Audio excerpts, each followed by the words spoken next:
was sitting out on the sideline tripping. I go to the hole with the rock like Pippin. Yeah. I'm okay. We have the first predominantly black show on Woodward Sports. Yay! Well, what else? Shit, me and Kool-Aid and Lindsay did a show once. Ah, damn. So yeah, That beats. close though. Okay. You just got a new Well, I black just wanted guy. to make that we started late joke. Me, Ricky, and Braylon did one the other day. I didn't even catch it. You're right. I didn't even catch it. Yeah, we started a little late. Of course, we started late. Of I course. blame Chris, to be honest with you. Should be honored by my ladies. No, to be honest with you, shout out to Chris because we would have been more late had he not told us that it's 5 o'clock. What's that? No, shout out to you for letting us know that it was time to go. I was just trying, just trying to be punctual. Just trying to be punctual. Man, fuck all. No, What up, ladies and gentlemen? Welcome to World Heavyweights Live on Sports.com. I'm Eazy, joined by my guy KG. yes, sir. Light heavyweight in the building. Platty, light heavyweight in the building.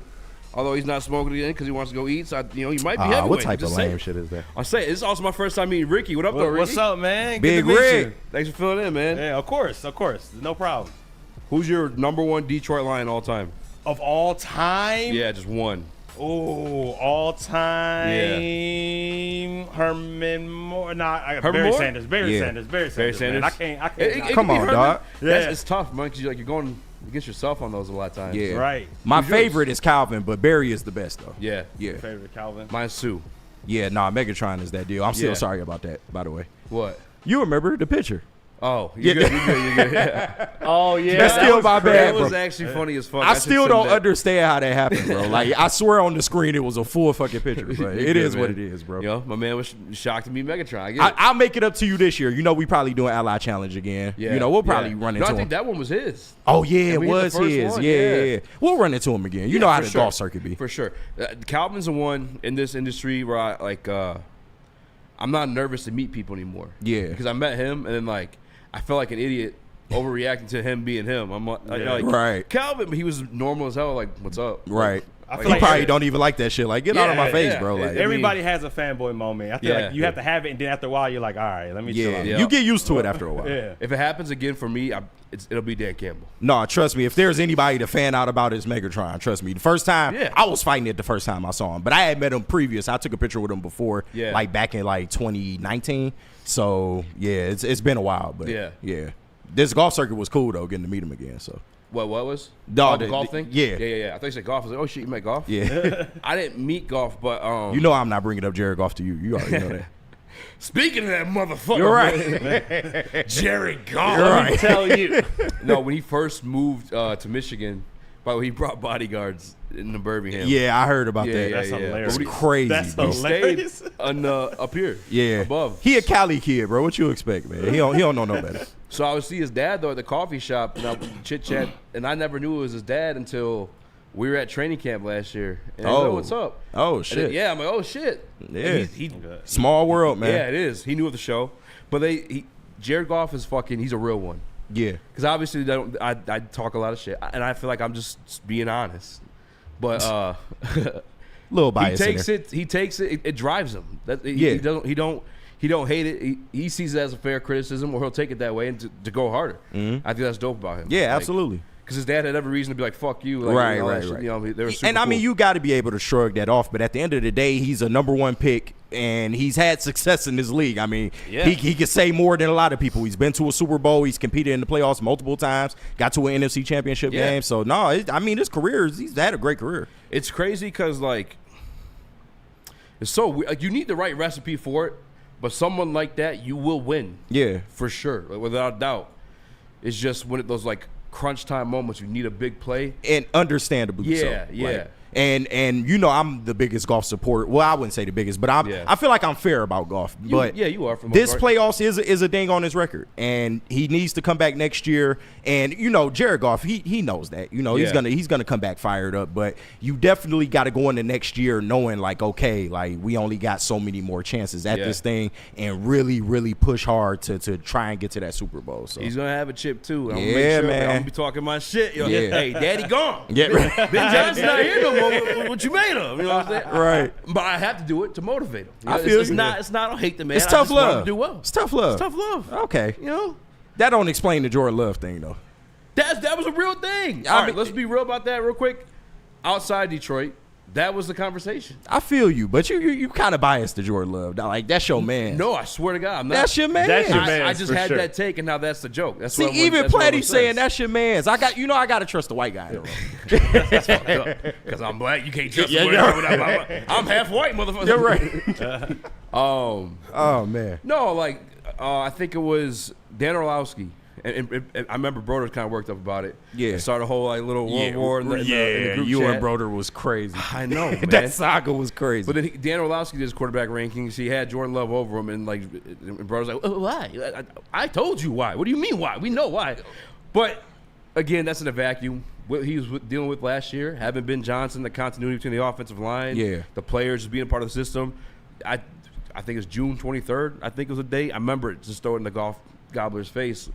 He's about to have his best season ever. Yeah. Like everything was real. No, at points you supported golf, and I know you're a Lions fan. Yeah. We all trying to get to the same location, bro. We just all take different routes to get there. But I know deep down, like, you want success for this team. So you're just critical of golf because you give a damn, and I can respect that. Exactly. And it ain't like you coming up here spewing bullshit. Like, you have your facts. Yeah. Yeah. Speaking of Jordan Love. I don't know if this is a fact or not. I saw it on the Twitter sphere. I know it's a fact he ain't a top 5 QB in the NFC no more. He is not. I'd have to do that. I think he was my You favorite. you had him as 5A. I think he's 5. Yeah. 5A. Either Arguable. way, the Packers, I guess, put in a request or trying to make a request for DK Metcalf. I saw that. You saw that? Yeah. Okay, so And it's already like a deal in place or like a deal that was announced? Like, not announced, but like I think at least they just made the offer. oh, okay, yeah. How's it make you feel? I mean, I don't want to see DK over here. I'm somebody that's been a DK supporter for a long time, fantasy guy for a short period of time. But if they were to get a receiver like that, I don't know, man, because that's tough to stop, bro. He's one of the most. Jordan Love's so bad. I'm fucking. No, but I mean, he's one of the more physical receivers in the league. And when you look at what they already got, they got Jaden Reed. I think the Tavion Wicks was included in the deal. So hypothetically, let's say he's not on the team no more. But you got Christian Watson, you got Reed, and then you got him. That's tough to stop, bro. Especially with what's his name at tight end? I forget his name. Damn, what is his name? Yeah. That's how you know he ain't shit. Yeah, I know. Fuck FTP, bro. FTP. Is it Kraft? Yeah, Tucker Kraft. Tucker Kraft. There you go. Yeah. See, if he's worth a damn, I'll remember his name. I'm just saying. Right. And they got Josh Jacobs, too. I mean, that offense, they have a good I got a lot of respect offense. for him after this year. I was never on the bandwagon of, they got the best receiving core in the league, but that's something I picked up from the heavies. So It's our hey, that was him. Yeah, right. Shout out Spin, man. Shout out Spinny. Well, actually, you said the best receiving core in the NFC North. I said the league. Yeah. None of them are like big names, really. And last year they kind of shit on themselves. Yeah. But I was gonna say, funny story about DK Metcalf. So this means Spinny's probably like first. Were you here, Chris, when we did that? We were talking shit about him. We kept calling him DK Metcalf. And it was DJ. We clipped DK it. Metcalf. It did really well. It's like when we first started our show. Yeah. It got like 100-some thousand views, and we had the game, and he abused Jeff Okuda. He took Jeff Okuda and started fucking. You ever see the DJ meme? Yeah. That's literally what it did. It was pretty bad. And I see Xavier D in here. DK is not panned out. I wouldn't say that, I wouldn't buddy. say that I at wouldn't all. say that at I'm all. not saying I'll say to this point. At one point, and people should, take a little bit, 5 minutes themselves. Yeah. Collect themselves. Go in front of the mirror. Take a deep breath and smack the fuck out of themselves. Yeah. Because people that were comparing him to Calvin Johnson in year 2. Yeah, that was Remember crazy. shit? That was crazy. Yeah, that was crazy. If we're talking about not panning out, for those people, for sure. Right. But he's the dog. And you got to look at the twisted. type of quarterbacks he's had. He had Russell Wilson toward the end of his Seahawks run, and then he had my man Geno Smith. And Geno Smith not the worst quarterback in the world, but come on now, if he were to actually get like a decent quarterback, Jordan Love, I mean that connection, it could be something. So I would rather not see it. So he's only. What's not panning out? Because he's been a 1,000-yard wide receiver 3 times now. Yeah, like I don't get I that think they comment. probably mean just championships and playoff wins or something like that. You can't do that to a receiver though, Right, right. We had Calvin Johnson. He didn't win a damn playoff game. Exactly. I said we were talking shit. We called him DK Metcalf, and we clipped it. And after he came back that like Monday, we did like laughing emojis. Oh, shit. He fucked commented. up. Gotcha. Yeah, we fucked up. Gotcha. Yeah. So I was like, oh well, Gotta I'm love not the doing that internet. again. Yeah. So hopefully he doesn't become a Green Bay Packer. I would not be cool with that. Yeah, not Gotta at be all. honest with you. I don't want to hate him. I kind of like him, so Yeah. I don't want to see him with the ops.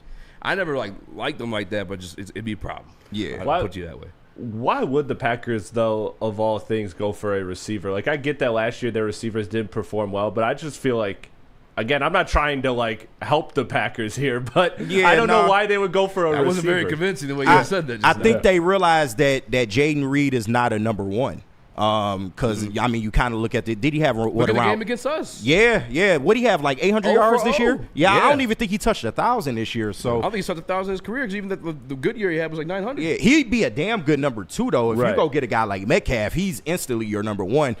He's a very physical receiver, you know. So I wouldn't like to see him go over there. I'll just say that because I think it could work. That's actually a pretty nasty move for the offense. Yeah, his career high is 857. And that was actually last year. Yeah. Which felt like a down year for some reason. Yeah, you thought he would take the next leap this year, and it just didn't work out like that. That's crazy. 6 touchdowns, 8 touchdowns is season high. Yeah, he's a receiver too. He's good, but he's a receiver too. I'm not really tripping.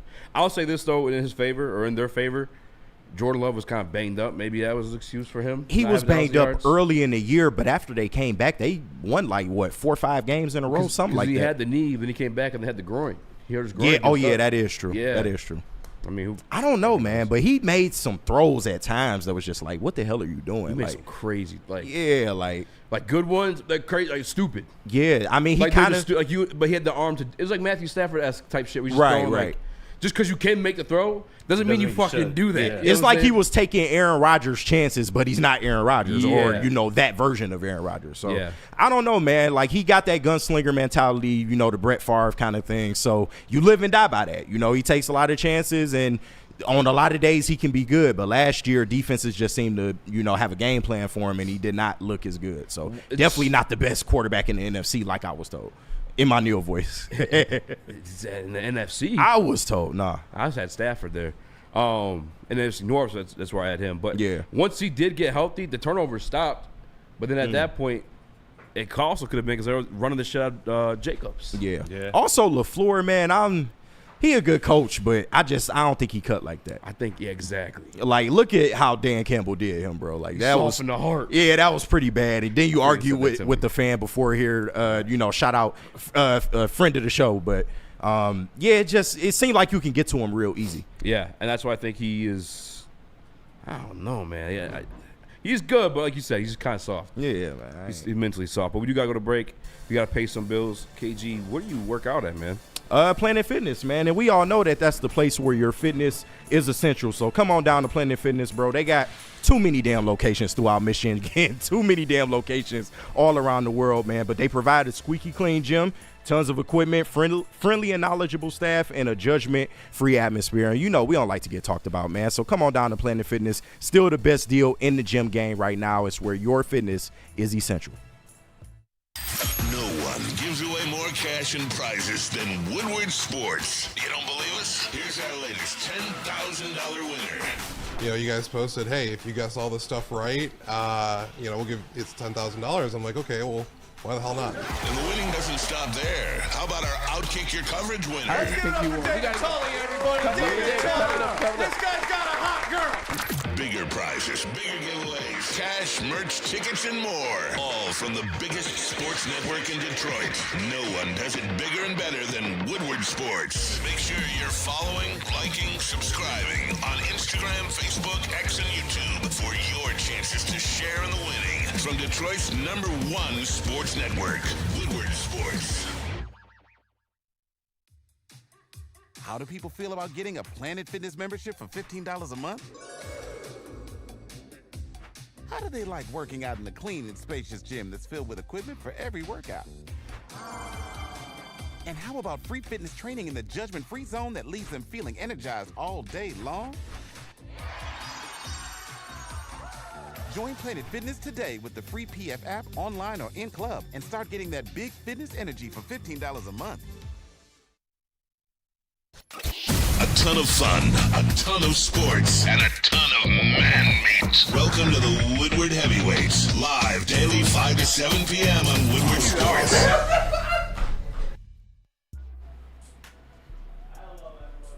Click that shop tab today and get some brand new merch. We got hoodies, tees, hats, all that for all teams. Make sure you are going to Woodward Sports and checking the shop tab consistently because we are updating with new designs throughout the season. Woodward Sports, the best Detroit sports merch in the game.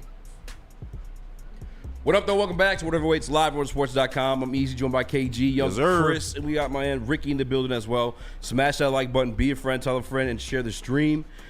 Spinny's doing his week in jail. You guys know he had a problem. He's dealt with it, but he has consequences to pay. He'll be back Monday. What? What the? You know? What did I miss, bro? Bro, for the next 3 weeks, you about to be on Fridays, aren't you? No. I wasn't told that. I'm fucking around. Oh, yeah. I'm like you got to cough up there. You got a CTC, bro. What are we talking about now? I forgot to mention, you guys, though, we will have Jason Cabinda on today's show Shout at some out. point today. I figured out we might have him on now or at 5:50. Yeah, we do actually. We got him on right now? Yeah, give me 1 second to set it All up, and he will. Shout out. Former Detroit Lion. Long Penn time State, Lion. Rival, some Michiganders. You guys want to talk that talk? And here he is. See if you're brave enough to do it. Hey, there he is.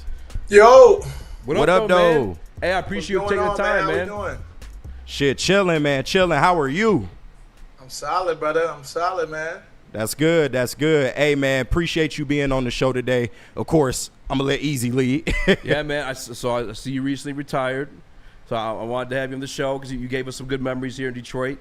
Me personally, my first playoff win, and all that good stuff like that, man. Yeah, so man. Tell me what's some of the thought process of going through that and what you're looking forward to transitioning to.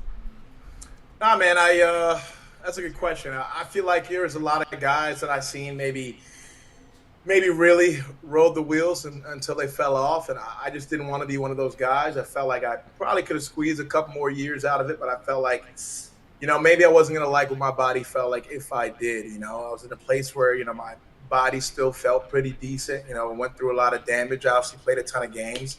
I just thought it was the right time. That's really what went behind it. And I got a lot of other projects, a lot of other talents that I'm kind of ready to explore. And I just felt like this was the right time for me to kind of turn that page and really dive into those and explore all those other talents I feel like I have.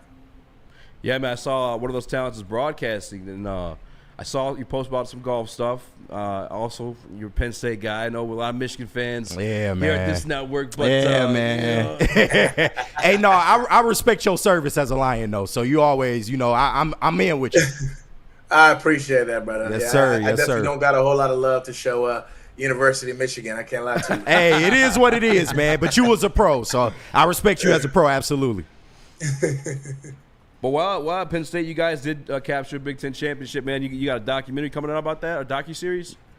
Yeah, man. Called a turnaround. Me and my best friend Marcus Allen, we are working on this docuseries that we're trying to get out to a distributor. Working on a sizzle trailer right now, but really just telling the story about the state that Penn State was in at the time that we came in as freshmen, and kind of what we set out to do there, and how we brought the standard back to Penn State and brought it back to being a perennial top 10 program. Obviously you mentioned it already. We won that Big Ten championship game my junior year, and it took a whole lot of work, a lot of dedication, a lot of characters involved with the turnaround of that place. But obviously, as you guys know, from that time that Penn State had received those sanctions during that Joe Pa era, and they thought that Penn State was never going to come back. I remember when we had committed to Penn State, we didn't even expect to play in a bowl game our freshman year. That bowl game ban ended up getting lifted halfway through that season. We ended up playing the Pinstripe Bowl later on that year and winning it, and then obviously finished up with the Rose Bowl my junior year, Fiesta Bowl that we won my senior year, and kind of ended off with a bang, finished top 5 our last 2 years there. So very, very memorable time over at Penn State, and an absolute awesome thing to be able to bring that program back to where it belongs. Beat Michigan 42-13. Oh, my God. Did you have to bring it up, man? Come on, man. Come on. I remember that game, That boy man. Barkley was running all over y'all that game. Yeah, that was tough, man. There was some tough years.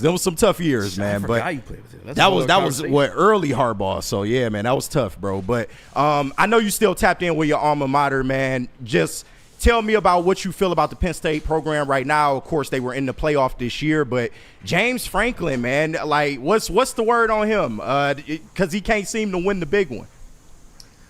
I mean, I hate when people say that. I feel like at least this year he deaded some of that narrative. We kept saying can't win the big one. Well, guess what? We won 2 playoff games. You can say what you want about Boise State or about SMU, but at the end of the day, they were their conference champions, and we went out there and beat both those teams. And to be honest, really fumbled that game against Notre Dame. Drew obviously threw that pick at the at the end of the game when it was tied up, and we could have just, took it into overtime, and I believe we win the game if we do. But, I feel like Coach Franklin's really proved a lot. I think he's a great coach. I think he's a great motivator, a great CEO of an organization. And I think he's just a guy that's super, super process-oriented and all about winning each individual day and doing everything you need to do on each day in order to be successful. And that's kind of the way he has that program and the mindset of those players set up. So I'm very thankful for the way, Coach Franklin coached us and, the things that he taught us and the core values that he instilled upon us and our team. And they're definitely things that I take on through the rest of life, everything that I learned while I was at Penn State personally. Man, I got to get you back on because that's a whole other conversation we dive into as well, because I agree. But obviously, Lions, you won a playoff game there. You were there, part of the Hard Knock series. I got to ask, He Nick, was. You went viral. You had a famous moment. The intense staring out of Dan Campbell, man. I got to ask, what was your reaction to that? Man, dude, I had all my friends from back home. I had all kinds of people on Instagram, Twitter. I think sometimes I still get tagged in that meme even nowadays. I think when I put my retirement post up, people started posting that clip. But I honestly, looking back, I know that was during Hard Knocks. That's kind of when I went viral. I don't remember exactly what Dan was talking about because he has many moments like this, honestly, where he's just, motivating us and, letting us know what is to come. And, I was just fully bought in. Going from a guy like Matt Patricia to Dan Campbell was very different. It was awesome to have a guy who's been in our shoes coaching us up. I just think there's another level of attention to detail that you kind of pay when you have somebody who's been in your shoes and had as respectable of a career as Dan had. So ton of respect for Dan, ton of respect for the way he leads. I don't know if I've ever had a more motivating coach, a coach that I really, truly, run through a brick wall for than Dan, man. He just would have us juiced up and ready to go week in and week out. And, he's the type of coach that, he's right in there with you. Whether through the good, through the bad. And I think that's where he gained so much respect from us as players, is just the fact that no matter what it looked like, whether we were freaking 4-12 or whether, these guys are 15-2 and winning the NFC North, the message was always the same. And he stayed so consistent in his energy and the way that he showed up for us as players each and every single day. And, that's the type of person the type of person you want to be in a foxhole with. And Dan's just absolutely awesome. Wish him all the success in the world. Now, I know one day that guy's going to be holding a Super Bowl ring for sure. You damn right, man. If I had a nickel for every time I heard, I would run through a wall for Dan Campbell, man. Like, everybody that's around that guy seems to have the same sentiment, man. So it's good to hear that. I wanted to ask you just about the state of the Lions right now, man. Of course, we are coming off that heartbreaking loss in the divisional round. I'm still hurt by it personally. Not going to be right until the season starts. But just give us your take on, the Lions season. They had a franchise record in wins and accomplished a lot, even though they didn't get done what they wanted to get done. And what do you think they need to do going forward in order to get over that hump? If I'm being honest, I truly feel like this year was the year. The offense was firing on all cylinders all year long. Everybody gets on Coach Johnson, and for this last game, they scored 30-plus points. I think the storyline of this season is a very obvious one, and it's simple and it sucks. But the reality of the situation is we just caught an injury bug that was way too hard to overcome. When you're looking at your defense, not only are 8 of the 11 starters out, but you've got reserves out. You're playing third-string guys. Some guys were pulling off the street in the last couple weeks of the season to go out and play really meaningful snaps on defense. So just the reality of the situation is it is not an easy league to win at, and it's especially not easy to win when your team is not at full strength. And that's kind of how, in my synopsis of the season, and especially that last loss, is just that injury bug was too much to overcome. And I think this team was so fun to watch because throughout the season, as that injury bug was happening and other, things were happening, guys getting suspended, whatever the case, we found the different ways to win each and every game. You look at that Houston game, Jared throws, was it 3-4 picks in that game. 5. And we find a way to come back and scrape together and win that game. And I think that's the reason why we became America's team. And you saw the energy, the effort that guys played for each other. You saw the love for each other that this team had and how close it was. But the reality of the situation is that NFL is such a hard league to win at. And when you're not at full strength, it just makes it that much harder. And I think that's what happened at the end of the season.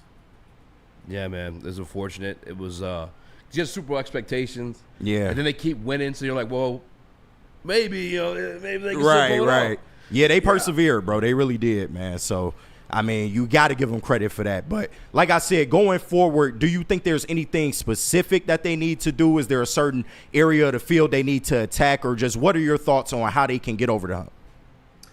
I mean, it's hard to say because, without the changes and what this new team will be next year, I would say, man, just run it back and pray that you stay healthy, because I really, truly felt like that team had all of the elements of a Super Bowl winning team. Obviously, we talked about the injury bug, but from a going forward standpoint, I think obviously with the losses, with AG leaving, with Ben Johnson leaving, there's a lot of change. So it's going to start with obviously Dan making the right hires and making sure that everybody's on the same page from an offensive, defensive standpoint. If things are changing, how those things are taught, how well these guys grasp if there's a new offense or a new defense and things of that nature. It is not easy to undergo change, especially at the coordinator level. And obviously there's a little bit of shuffling around of the position coaches as well. Steve Hyden's no longer there. Coach Montgomery sounds like he's going to move to the wide receiver room. So kind of how those adjustments end up playing out. But one thing I do know is, man, Dan has always had his hand on the temperature of the team. He does such a good job of managing the team throughout the season, through every phase, making sure they're on track to where they need to be and what that looks like, that end point, and making sure he's guiding the team so that they're on track to reach that. So I got a superior level of confidence in Dan and what he's going to do. But the reality is there's new challenges going into this year that are going to be more than just personnel challenges. Obviously, Brad and Dan have done a great job of drafting from day one since they got there. So I'm very sure that these guys that they have coming in are going to be great dudes, not only character-wise, but talent-wise. And I think that's where I have the most respect in Brad and in Dan is it became very clear from the second they came into the building that it didn't matter who you were. It didn't matter how much talent you had. If you didn't fit the culture of Detroit football, if you didn't have grit, if you weren't by your film the type of dude that plays hard as hell for your teammates, and you weren't the guy that absolutely loves the game, you weren't going to be in the building. And, that was so apparent. And that's something I really, really respected out of the culture that we were able to create over in Detroit. Damn, man. It's got me hyped, that, man. bro. Right. I'm ready to run through a wall, man. What's up? Hey, Jason, we were texting a little bit before you hopped on. I know you said you had somewhere to be at 5:30. I apologize for keeping you over. You're good. We got a few minutes. Oh, okay. Oh, all right. perfect. All right, perfect. sick. How tapped in are you with the draft process right now with some of these guys coming out? I see you did a video on Abdul Carter on your Instagram. Yeah, I'm pretty in tune with the Penn State guys. I haven't got a chance to watch a ton of the combine this year. I've seen some clips, some of the viral clips. Some guys I know the DBs are up to this. So we're going to see a bunch of 4.3s ran and things of that nature. But really tapped in with the Penn State guys. And I think we have a really, really good group, especially just the guys who were invited to the combine, let alone, the guys who are going to have really good pro days and hopefully can make their way into, a day 2 or a day 3 pick. But, man, Tyler Warren, this guy is a stud. Dog. This dude, I love watching this guy play. He's got grit. Every single time he blocks, he wants to finish somebody into the ground. He catches the ball. He's looking for contact. This is the type of player that can really be franchise-changing, can be a quarterback's best friend. He's always friendly in his routes. He's got great hands. And at the end of the day, he's super dependable. This is a guy who, no matter what he's got going on, whether he's hurt, whether the case is, he's going to be out there on that field. And everybody knows in the league, man, it's about ability and everything you can do on the field, but it's about durability as well. Yes, sir. If you can't be on that field, you're no good to the team. There's nothing you can do for him. And, this guy truly has it all. I project him to be a first-round, top 15 pick. Wherever this guy goes, that team is going to improve. Truly. KJ Winston, our safety, who was out with a torn ACL all year, this guy, his 2023 film is building up to for sure be a first-round pick. We'll see how teams view him as he's coming off of the injury. But another guy who's just super smart, really talkative out there, demonstrative in the way that he calls out the defense and communicates with his teammates, is great in the open field tackling. He's got range, super athletic. So, Penn State has always kind of cranked out freak athletes, but it's just amazing to me how, time and time again, we just have guy after guy. You look at Abdul Carter, you guys talked about the video I dropped. This guy's got a chance to go out there and run 4.4. We didn't see him run at the combine. I think he's dealing with a little bit of an ankle issue. He said that he's going to be able to go at pro day, but this guy's got bend. He's got athleticism, plays with his hair on fire. He's all over the field, outside screen game. He's chasing down guys from the back. It's incredible to see this guy go. And then when you think about the fact that they just moved him up to the line of scrimmage this year, and that's the type of numbers that he cranked out, 12 and a half sacks, crazy amount of TFLs. I mean, this dude is just straight up production. So I'm really, really excited to see what he's able to do at the next level, because he's one of those types of players that's very low risk. The ceiling is still pretty high. And then, I mean, the floor is still pretty high. And then when we talk about the ceiling, I mean, we're talking about a Micah Parsons level talent. And we just know how disruptive and how much of a game changer a guy like Micah Parsons can be. So I'm really, really excited to see Abdul at the next level. Yeah, his twitch is insane. That you talked about his production. That's kind of the question I wanted to lead into with that one, because one of my draft crushes, and I want to fall to the Detroit Lions, Shamar Stewart. However, not a lot of college production. He's got, I think, 4.5 sacks total out of his 3 years. Yeah. He got the tools, though. He's 6'6". Man, he got all the intangibles, all the stuff you look for. 1-5 split yesterday for 10-yard. What do you make of that guys coming to the league that haven't really produced at the collegiate level, but you put on the tape and you obviously see that they're special? Yeah, it's interesting, and I think that's a tough thing sometimes, and kind of what, is the job of these NFL scouts and stuff, is kind of to diagnose what is it about their situation in college that didn't lead maybe to the typical production you would see out of a guy that would go in the first 3 rounds of the draft. And you talk about Shamar and the tools that he has. He's got the length, he's got the speed, he's got the explosion, but only 4.5 sacks. Okay, is it scheme? Is he playing as an outside linebacker when really he's a true D-end? There's a lot of questions. Is it coaching? Is it the D-line coach and them maybe not giving them the tools that they need in order to succeed on game day? So, these are all the questions that the NFL scouts have to ask. But what I do know is when you go to the combine, you have a combine like that. And like you said, he has the tools, all the tools to be successful at the next level. That's the kind of stuff that intrigues guys, because the guys and scouts and coaches is like, man, if we can just get this guy here and put him in position, I feel like I'm going to be able to make sure he's in a successful position based on our scheme, based on how we'll use him, because all of those things in the sport of football are really, really important. So I think a guy like that definitely has a chance. I mean, you look at Odafe Owe at Penn State. I think he might have gone to the league with maybe 5 or 6 sacks, something similar to Shamar, not a ton of sacks in college. And you see the way this guy's developed. And he was young going into the league. He's 21, went and ran a 4.4 at the combine, got drafted, I think, at the top of the second round or maybe the very end of the first. And he's become a cornerstone guy on that defense. So, you really never know what you're going to get. But when you have those type of measurables, when you perform and on the athletic score at that rate, I think it gives, a lot of coaches a lot of optimism in terms of what they can do at the next level. And Chop Robinson last year, actually. Yeah, I did, man. I was big on Chop, man. And you saw how he produced at the NFL level. But, I got to get your opinion, because you've been in that building. You know the type of guy that Brad Holmes is. You know how he likes to operate. What should Lions fans expect from this coming draft? We're picking a little later than we're accustomed to, man. We're picking at 28. There is a chance that we can move up. We already know Brad's history with moving up in the draft. What should Lions fans expect from this coming draft? That's a good question. I think the Lions are in a great position. I think they're in a great position. I think they're going to go for depth here. I don't look or see any glaring positions where we really, really need guys. I could see them, beefing up a little bit more in the O-line, D-line a bit, and continuing that depth, because you can never have enough big bodies. We know how it is in the trenches. Guys get hurt, things of that nature. It's always good to have guys behind there. You got a Taylor Decker, who's also get on the tail end of his career here. But I just think the Lions are in a really, really great position where at the end of the day, no matter who they pick, they're in the position where they can just go get great players. Go get guys that they feel like they can produce at the next level. There's no glaring weak point on the team where, man, we need to go get a guy and we need to bet everything on him, because if he doesn't pan out, we're screwed. That's not the position that they're in. And that's really a testament to these last 3 drafts that Brad and Dan have had. Jason, man, I really enjoyed talking ball with you. We definitely got to have you back on, especially with you heading in terms of broadcasting and stuff like that. I want to let you get to your call. Do you want to mention anything? I know you got the golf show coming up as well, though. Tell us what you got going on before we let you go, man.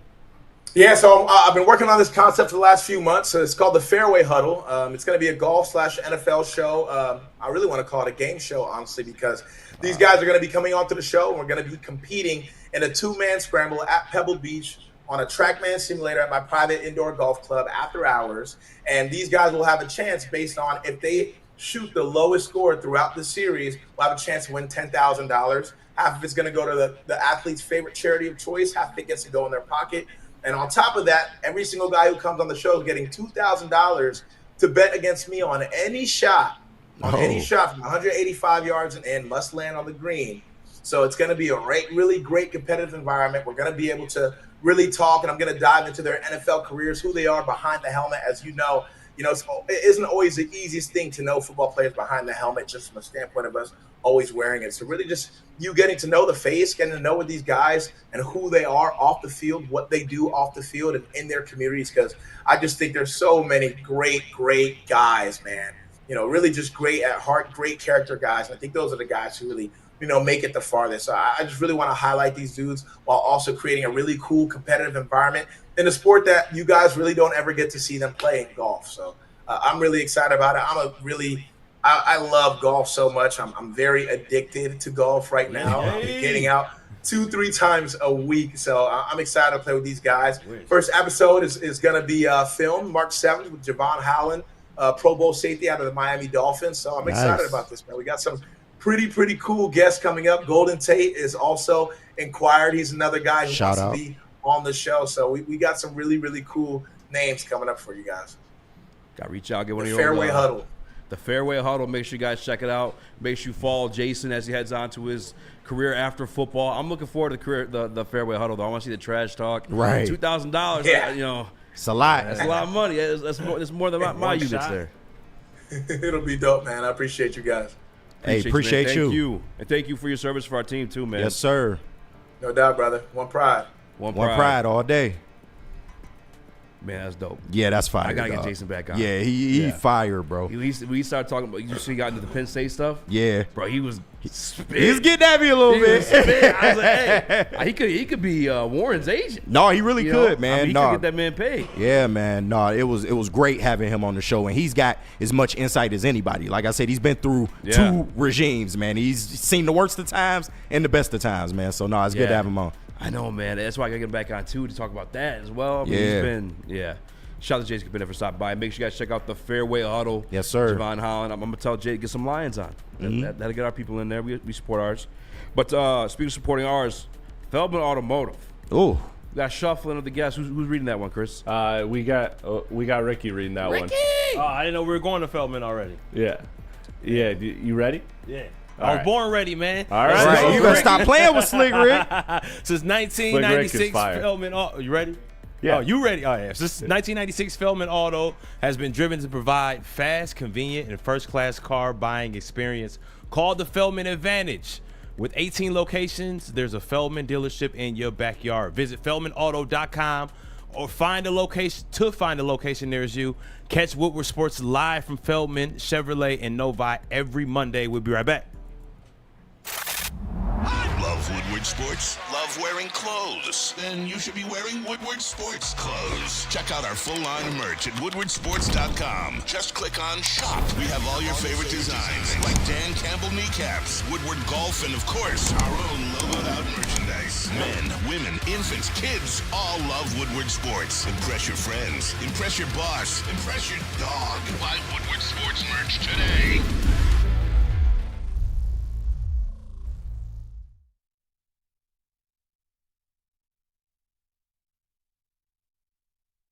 Walk into any Lady Jane's Haircuts for Men today. Open 7 days a week. Sit back, relax, and enjoy precision haircut, scalp massage, hot leather neck shave, and hot towel treatment from one of our talented stylists.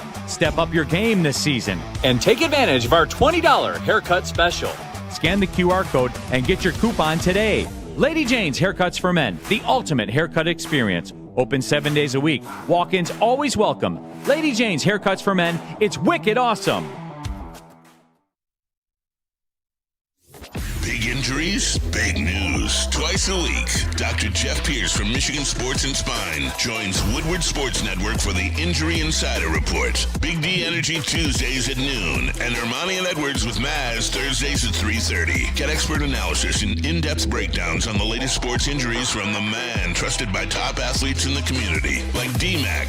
Whether it's the Lions, Pistons, Tigers, or Red Wings, Dr. Pierce talks us through it all. Don't miss the Injury Insider Report with Dr. Jeff Pierce. Pierce, your go-to source for understanding the impact of injuries on the games and players we love. Only on Woodward Sports Network. Scan the QR code on the screen or go to MichiganSportsandSpine.com to see if Dr. Jeff Pierce can help you. Detroit has the best sports fans in the world. That's why they deserve the best sports coverage in the world. We are the Woodward Sports Network. Right, come on now, man. It's the last day of Black History Month. You trying to tell me what to do? No, shout out to our injury insider, Dr. Jeff Pierce of Michigan Sports and Spine. You know he be on Big D Energy every Tuesday, Ermanni and Edwards every Thursday, and he give you the best injury insight in the game, man. He keep you up to date on Jaden Ivey, everything that happened with Aiden Hutchinson. And listen, D-Mac trusts him with his career, so why wouldn't you trust him? Go to Dr. Jeff Pierce right now. Call 248-426-9944. I love when the stuff you have to say is on the graphic. You can just it helps. It definitely helps. It helps, man. Hate reading this paper Welcome back all to the time. World Heavyweights Live on WoodwardSports.com. I'm Eazy, joined by KG, Young Chris, Ricky filling in the audio booth. Smash that like button. Be a friend. Tell a friend. Share the stream. If you guys are just joining, we had Jason Cabinda, former Detroit Lions linebacker and fullback on. If you guys want to run it back about 15 minutes, if you missed that one, definitely going to reconnect with him too, man. That guy. Great interview. When he gets to talking, but he's definitely going to Brock. Oh, yeah. You can tell. I felt like shit. No, He's so for much real. better than me, I guess I should say. That's a real ball knower right there. Yes. We toss that word around. That's Yes. a real ball knower. Right yes. there. And you know what? Funny enough, because we have the combine prospect stuff on here too. Yeah.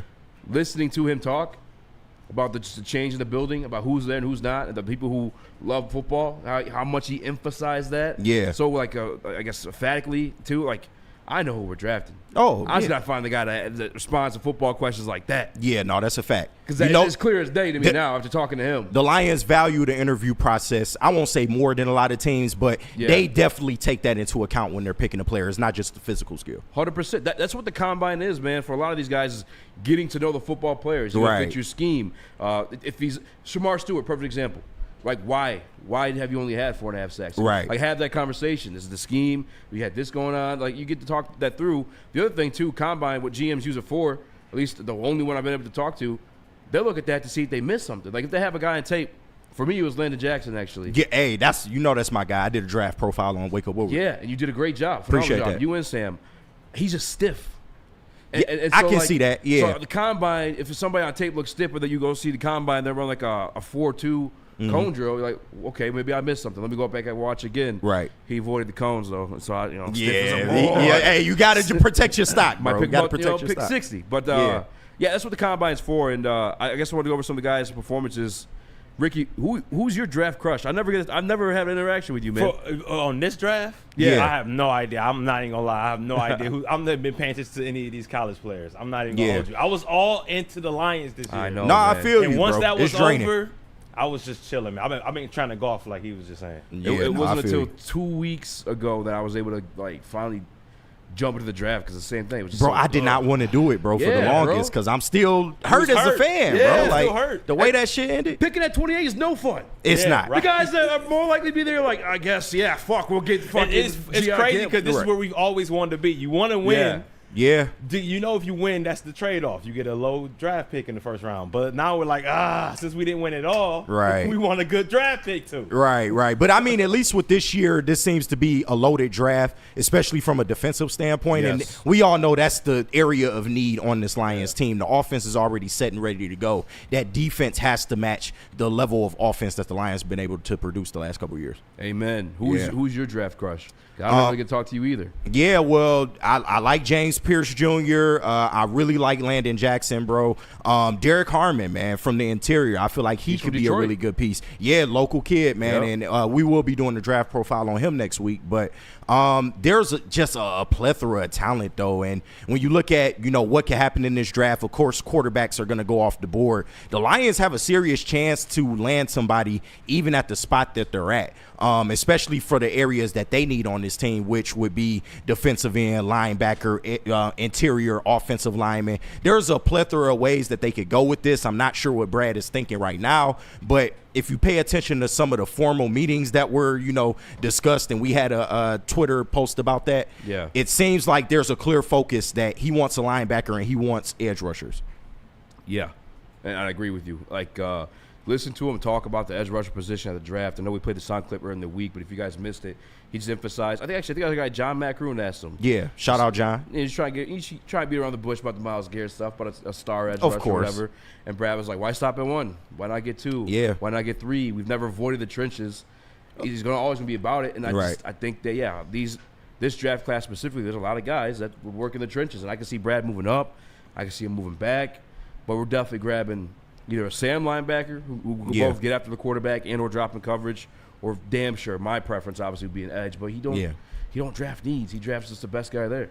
No, that's true, and that's not necessarily the worst strategy. I mean, you've seen the kind of talent that he's brought in here, so I'm all on board with the philosophy. But my biggest thing is that, he in 2023, we kind of saw that the secondary was the worst part of this team. He did an overhaul there. I'm expecting the same kind of thing this year with the defensive line. At least I would like to see that. Me too. Because I feel like he knows that, okay, this is probably the area that's hindering us at this point. You look at the Eagles and the kind of Super Bowl run that they went on, it was all defensive line and not just, trying to manufacture pressure. They were just bringing four and letting their coverage guys just go out there and be great. So I would love to see that same kind of formula with the Lions, especially with Kelvin Shepard. I know. Especially with Kelvin Shepard now being your DC. Come on, bro. I've been getting it for months now. You already know. I just never do shows with you, so I'm not used to it. Yeah, man. Shout out. And that's the thing too, because last year he did go like cornerback. It's like, whoa, say don't draft for needs, but and he signed Carlton Davis, so that he had and Meek, so that's four some guys, corners. I know. I was talking to Scott, and he was talking about some GMs or scouts, or whatever. Like when they do BPA, some of the BPA value in a certain guy is the position he plays. So it's like best player available. Okay, with your edge, you're more valuable to me as a better player. You know what I'm saying? It's like maybe that's what he was doing with for sure the edges, maybe. Hopefully. Yeah, maybe. Fingers crossed, maybe the cornerback. I mean, I don't know, but I do notice he doubles up almost every year. First and second, the same position, it feels like, too. And when you look at this draft and just the picks that they have, I didn't even realize this because I thought it would be harder to trade up when you don't have as many picks. But we pretty much have a pretty decent arsenal. I mean, we got a first, a second, we get a third back from the Aaron Glenn thing. We have most of our draft picks at our disposal, but of course there's still the Myles Garrett thing out there, and I know we'll get into that a little bit later because I don't think you should necessarily give up on that. But if Brad does what I think he'll do and go into the draft, you already know he can get busy, man, and he's somebody that likes to get aggressive when he knows he has a guy that he wants. So I'm interested to see if he does that again. I mean, we can kind of get into a little bit. I mean, the Myles Garrett stuff. I was wondering when it was going to happen. I mean, I don't think fans should just give up on it completely. And it's funny because, over the last week or so, I kind of hearing people switch up. A lot of people starting to get a little bit discouraged, like, oh, it's not going to happen. Y'all know Brad. And then when you hear Brad come out in the media and say that and get kind of uppity. I like Brad because he get a little uppity with the media. Well, come on, man. It's probably not happening. Carlos Menard is the guy out there. I'd be uppity too. That guy's never mind. Yeah. I mean, it is what it is. But he's a guy that, I wouldn't say he wouldn't make this kind of move. I just think it has to be right. And with a move like this is no small move because this is one of the better players, a generational talent, a double-digit sack guy in the league. So you want to be careful about how you do this because I know he said he would work his contract if he comes to wherever team he goes to. I want to say come here. But you also have to take into the fact that he might need a contract as well. And something that Brad Holmes is very tight-lipped about is the pocketbook.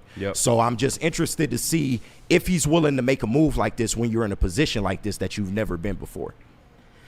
I guess it really just, to me, I think his holdup is the price and or willingness to negotiate. Like I remember he talked about last year at the trade deadline how hard it was to acquire an edge. He said it was the hardest thing he's ever done at the GM job. And this is a guy that's been awarded back-to-back years now, General Manager of the Year, Executive of the Year. So him calling that the hardest thing, and it makes sense as a position of value. Like if I got a you know how hard it is to find a Myles Garrett? Yeah, I and get if that. I got one, but I don't want to give him up. He's available now, and I'm sorry. He's not because I hear Andrew that. Berry's like, no. But he can do all that posturing, and I'm so glad you brought that up because Andrew Berry can go out there in the media, and yeah, it's cool to do all that tough guy talk during the draft and during the combine. Yeah. But when it gets into May, when it gets into June, when it gets into July, August is when the season officially ramps up. He's made it clear he doesn't want to be there. And Ari Mayroff, shout out to him, he released a tweet saying that he has no interest in a contract extension either. So I think he's reached his line with this team. And the more that you come out in the media being all tough guy, we're not trading him, we're not interested, I think that's only going to make the situation more toxic. And that might run into a situation where he might sit out some games next year. He might be willing to risk that money and do that. If he does do that, the Lions are in an opportunistic position because you can go out there. I believe the price will drop at that point because he's a distressed asset and you can make a move. But it's all about how long will this saga go and where will the Browns actually realistically trade him to.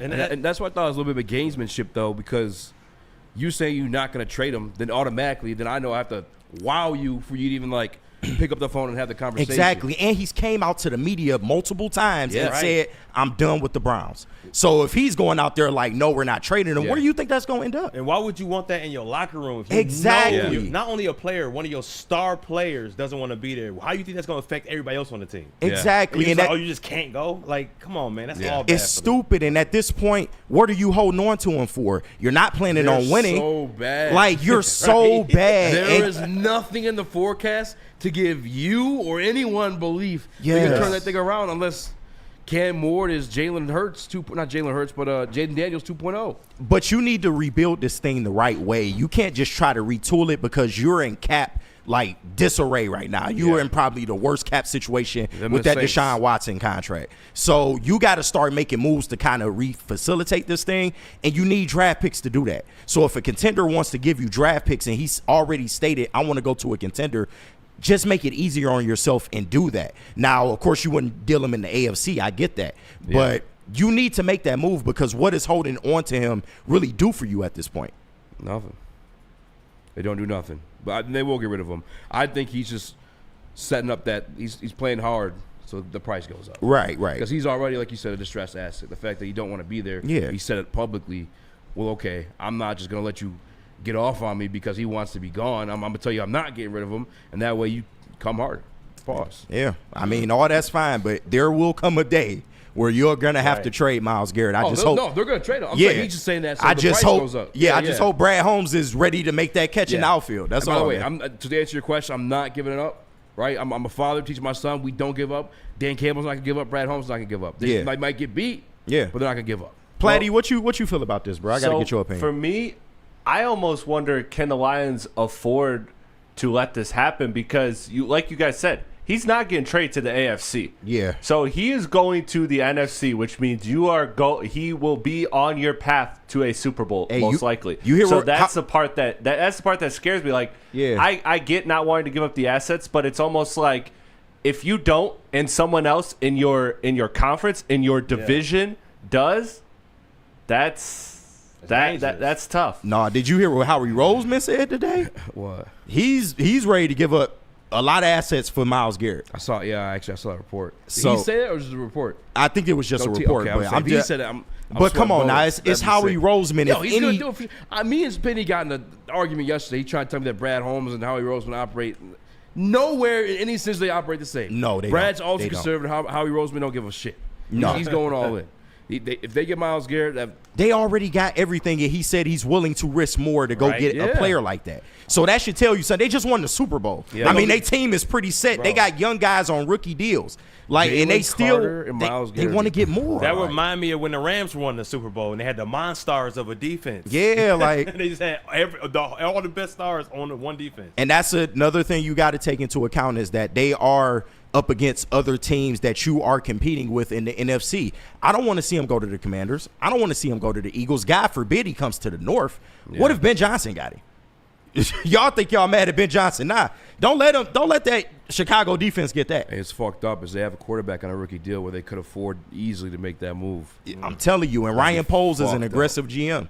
So I don't know, man. I just don't think that the Lions should give up on it, nor do I think Brad is truly giving up on it. He knows how the game is played, but it's going to be tough, man. It's not going to be easy.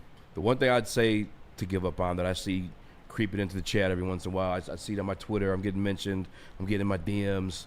Harold Landry's not coming to Detroit. Nah, that man's from a 3-4 system. He's an outside linebacker. We play a 4-3. And the thing we do about our edges, the thing you know for sure about either Dan Campbell or Brad Holmes, they like those edges bigger and stockier. Harold Landry's like 6'2", 250. Yeah. You saw how big Marcus Davenport is. Hayden Hutchin's a fucking giant. Josh Pascal's kind of thick. Like, they like bigger edges. Harold Landry, that one you can give up on. Yeah. What you shouldn't give up on is trying to save money on a brand new home by calling my guy Mark White. Elite. Mark White. Mark White.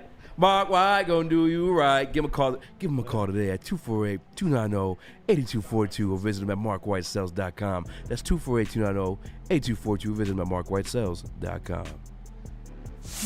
It's bear hunting season, and Dan Campbell is hungry for some kneecaps. If you can just get a hold of them and you start dragging their ass out to the deep, dark abyss, you can drown them. The Kings of the North are back for another year of the brand new Lions. Make sure you're locked in to Detroit's #1 sports network for all the news and info on your Detroit Lions. Woodward Sports, let's go.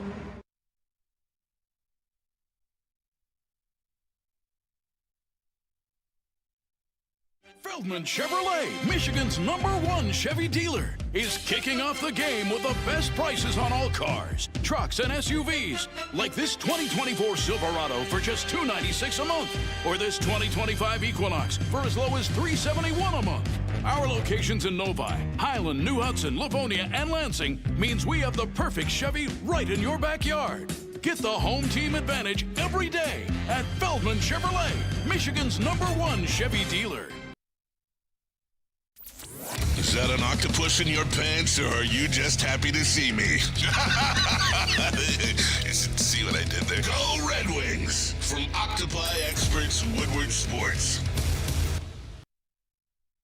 Jars Cannabis has 27 locations across the great state of Michigan, including locations coming soon to Madison Heights, Milan, and Grand Rapids. They got the top shelf quality, unmatched variety price for the people. It's Jars Cannabis. Visit them at shopjars.com to find one near you. See, I just read. That's what I love. I don't have the paper. I just read the thing. Yeah, man. We got to talk to the graphics team. Every single one of those things has got to be the read. It makes it so much easier. Shout out. Welcome back to World Heavyweights Live, WoodSports.com. I'm Eazy, joined by Smith. I knew you was going to slip up. You do this shit every time I'm here, bro. Damn, dude. Every effing time, man. Yeah. Resident light heavyweight KG. It's resident light heavyweight KG. Thank you. Appreciate it. So, shout out Spinny, filling in for the guy. Spinny, yeah. My man's doing the weekend jail thing. He's just trying to get out the work way release. before. We told him to chill. We told him to chill. You guys want? I can meet you at the jail around like 8:30. We're gonna break him out that bitch. Damn, man. Shout out to young Chris. Shout out to Ricky filling in too for Nick. I don't know where Nick is at. I think Nick's avoiding the ass whooping because he went to LCA and cursed the goddamn Red Wings. They got their asses whooped last night. Damn, man. You see that? Every time he goes, some bullshit happens. He's man. a jinx, dog. He's not allowed back in LCA. I'm just telling you. If you see Nick at LCA, spit. Smack him in his ball head. No. His hair growing back though. It look good on him. It look good on him. Yeah. Shout out to Nick, man. Yeah, man. All right, I want to talk about your draft crush, James Pierce Jr. He knocked out of the park yesterday at the combine. His footwork is insane. He's an athlete, man. Yeah. 4.4, 740. I think the important thing when you look at these defensive linemen is that it's a 10-yard split. The elite guys at the edge position, I'm told, is from 155 or 1.5, I should say. Yeah. To 165. It's like where you're looking for most elite guys. It's like get off. It's a 10-yard split. He had a 156. Jesus. So he got that. He had a 10-foot broad jump. The vertical jump, though, he only did 31 inches. That's like an offensive lineman. Yeah, but do it really matter? No, it don't. Yeah, everything come else on, there. dog. My only thing, though, is when I talk to people in the scouting community, there is off-the-field questions. What kind of off-the-field questions? Nothing like legal or anything like that. Just there's an attitude. He anger issues. This is what's being reported. Okay. I don't know the man personally, but my only disappointment is I know how Brad and them are. I get that. To grab Jalen Carter, they passed on it. I get that, but if it's a question of, is he a problem and stuff like that, I agree with what Braylon said. I think it was yesterday. Mm-hmm. Eventually, you've built this thing up to the point where you need to really start trusting your culture. Yes. You've built something really, really good here in Detroit, something that players want to be a part of, something that, most of the coaches on the staff are former players. They understand the plight. They understand what these guys go through on a day-to-day. Yeah. So I think at some point you have to trust that, or at least to the point where you shouldn't just not draft a guy maybe because you've heard that he has some off-the-field stuff. I mean, nobody wants things to happen in their franchise. I mean, nobody wants an Aaron Hernandez situation, God forbid. God forbid. But, the Lions, no, I'm just being real, but that's like, that's worst case scenario. But, like, the Lions have had the Cam Sutton situation. You know what I'm saying? Shout out LeAngelo, man. But, the Lions have had the Cam Sutton situation, and you saw how they handled that. And when you look back, I thought they handled that beautifully. Yeah. They would have really gave him another chance if he had just came back. I feel that in my heart and soul, but because he didn't, they had to do what they had to do. Yeah. You saw what was the D tackle that was here? Oh, he ended up going to the Chiefs. Yeah. God damn, he follows me on Twitter too. He ended up wilding out with the dogs. I think he was gone before that happened though. But there were some problems though. There were some problems there at certain times of the year. My point is that they are equipped to handle things of that nature if it were to get to that. But I don't even think it would get to that because you have the proper culture. Maybe if he comes to a team that knows that, it's a family atmosphere, they got his back, maybe that works in his benefit, and maybe, he doesn't become an off-the-field issue. But I just don't think you should not draft somebody just because, you may have heard some things, especially if it's not nothing serious. We say it all the time on this show specifically. Like you mentioned Aaron Hernandez, and it's very unfortunate everything that happened. Dog. Yeah. Aaron Hernandez was good as fuck. Right. Ray Lewis, allegedly, killed him, man. Dog. You asked my favorite Lion. but- Ray Lewis, my favorite NFL player of all time. He one of my top people too. I'm not mad at that.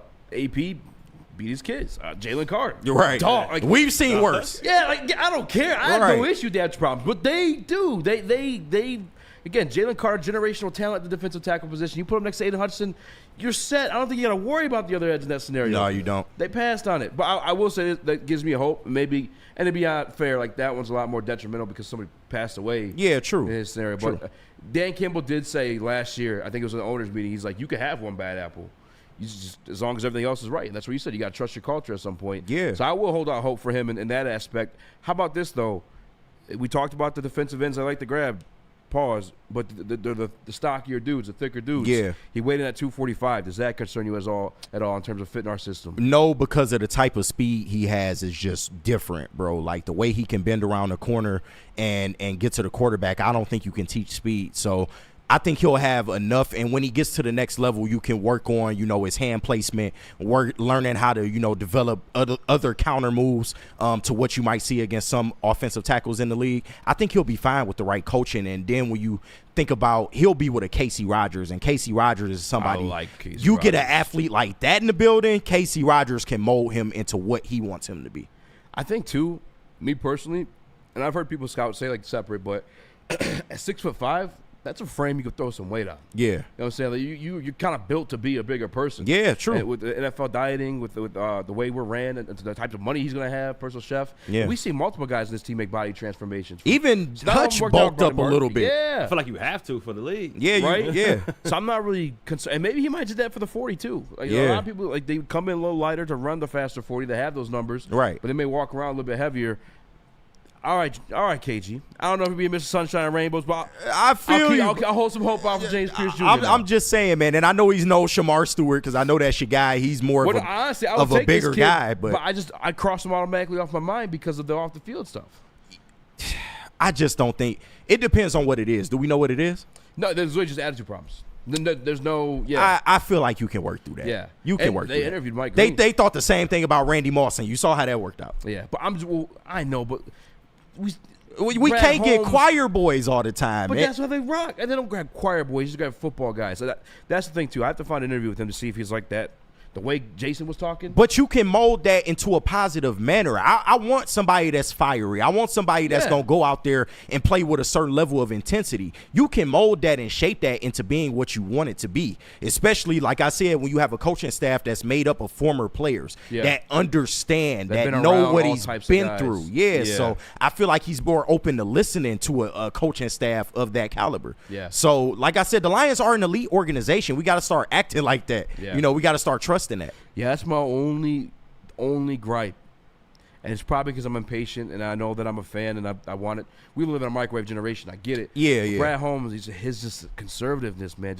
I do understand that. Man. I do understand that. That's a guy I prospect, loved him, but I automatically crossed him off my list because I just know how they go about their business. I feel but you. I'm with you. If it's you can afford that one bad apple. I don't know that we got one yet. Yeah, but Maybe. people not perfect, bro. And even if you look at how they handled the CJ situation, there's been different things along the way. J-Mo, you saw how they've handled J-Mo to this an point. asshole though. No, I get that, but He's a good kid. a lot does of some dumb people shit. in our own chats have said, "Oh, he's a problem." We know what kind of people. Well, true. But I'm just saying, but the Lions have been know what that equipped to profile handle picture looks like. certain situations. So I feel like if it's just attitude problems, man, we don't know to the scale that it's at. And we will know because as the draft process goes along, if it's bad, teams are, I'm not disagreeing. I'm saying that was my thought process. Yeah. That's why I just took them off my list just due to their track record with people like that.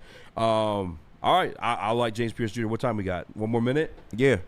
Let's come back. Maybe we'll get some other numbers. We also got Pat Bryant meeting at the wide receiver position. Some other conversations we can have. We'll talk about it throughout the break. Bet. Feist, tell us about Planet Fitness once more.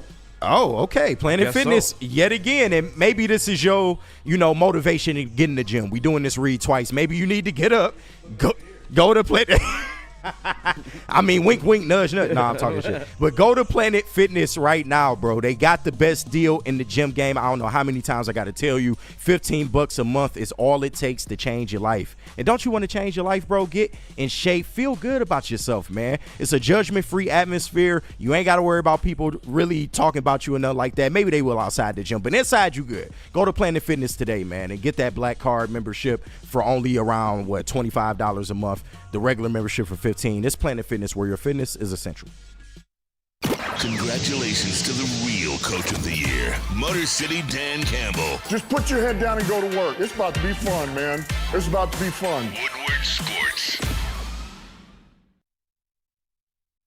Stop searching for a vehicle and start finding one. Les Stanford Chevrolet Cadillac makes it easy. We harness the power of multiple dealerships and own the biggest selection of GM brands in the area to get you the car you need. With the Les Stanford Group, you'll have access to 4 different dealerships, providing you with more makes, more models, and more choices. We're connected to more than 1,000 vehicles, and with so many high-quality CPO vehicles available, you'll find new car quality at pre-owned prices. You can start and end your search at lesstanford.com today.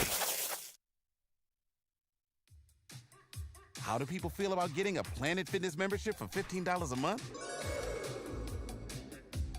How do they like working out in a clean and spacious gym that's filled with equipment for every workout? And how about free fitness training in the judgment-free zone that leaves them feeling energized all day long? Join Planet Fitness today with the free PF app, online or in club, and start getting that big fitness energy for $15 a month. We don't like to brag that we are the toughest sports network in Detroit, but we do have a guy named Darren McCarty on our side. Woodward Sports.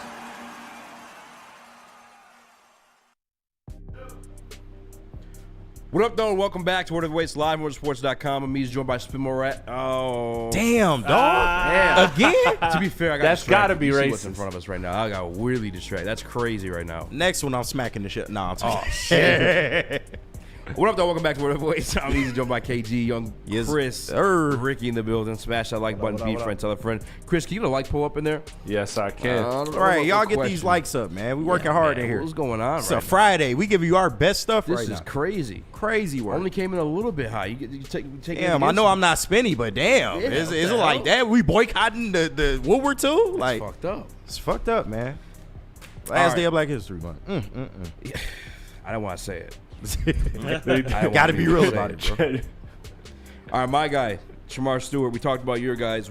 What is your take on him first and foremost? Because I don't really get to talk to you that often because obviously you're in the morning, I'm the evening show. Yeah. What is your take on Shamar Stewart as a draft prospect? I feel like he's not the best athlete in this draft. He has all the physical tools, and it does look good when you go to a combine and you see him, perform some of these drills. He went crazy at the combine. You got to give him that.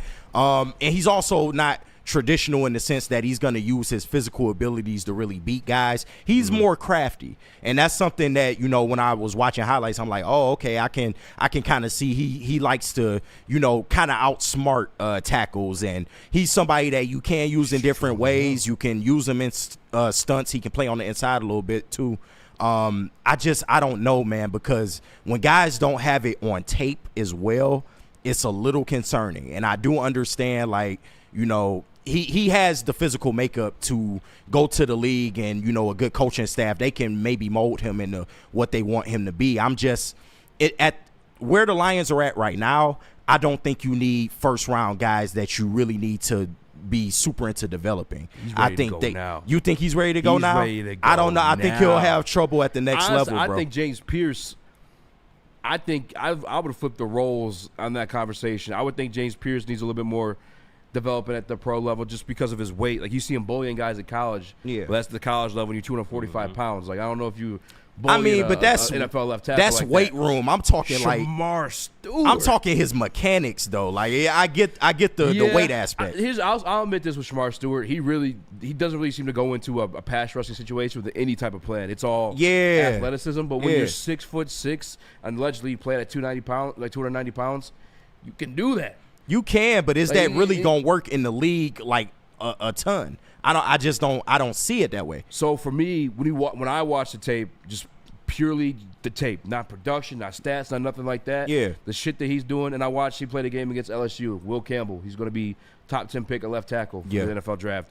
Being able to bully a guy like that and a defensive line like we got, he's going to be in a lot of one-on-one situations. And if I know you could do that to a guy that's a top 10 caliber going in, and obviously Will Campbell's yet to have his NFL career, but just the prospect in itself, I think you take note of that, especially with our defensive line. Like, you got Aiden Hudson we've seen against that Green Bay game in Thanksgiving at the triple team.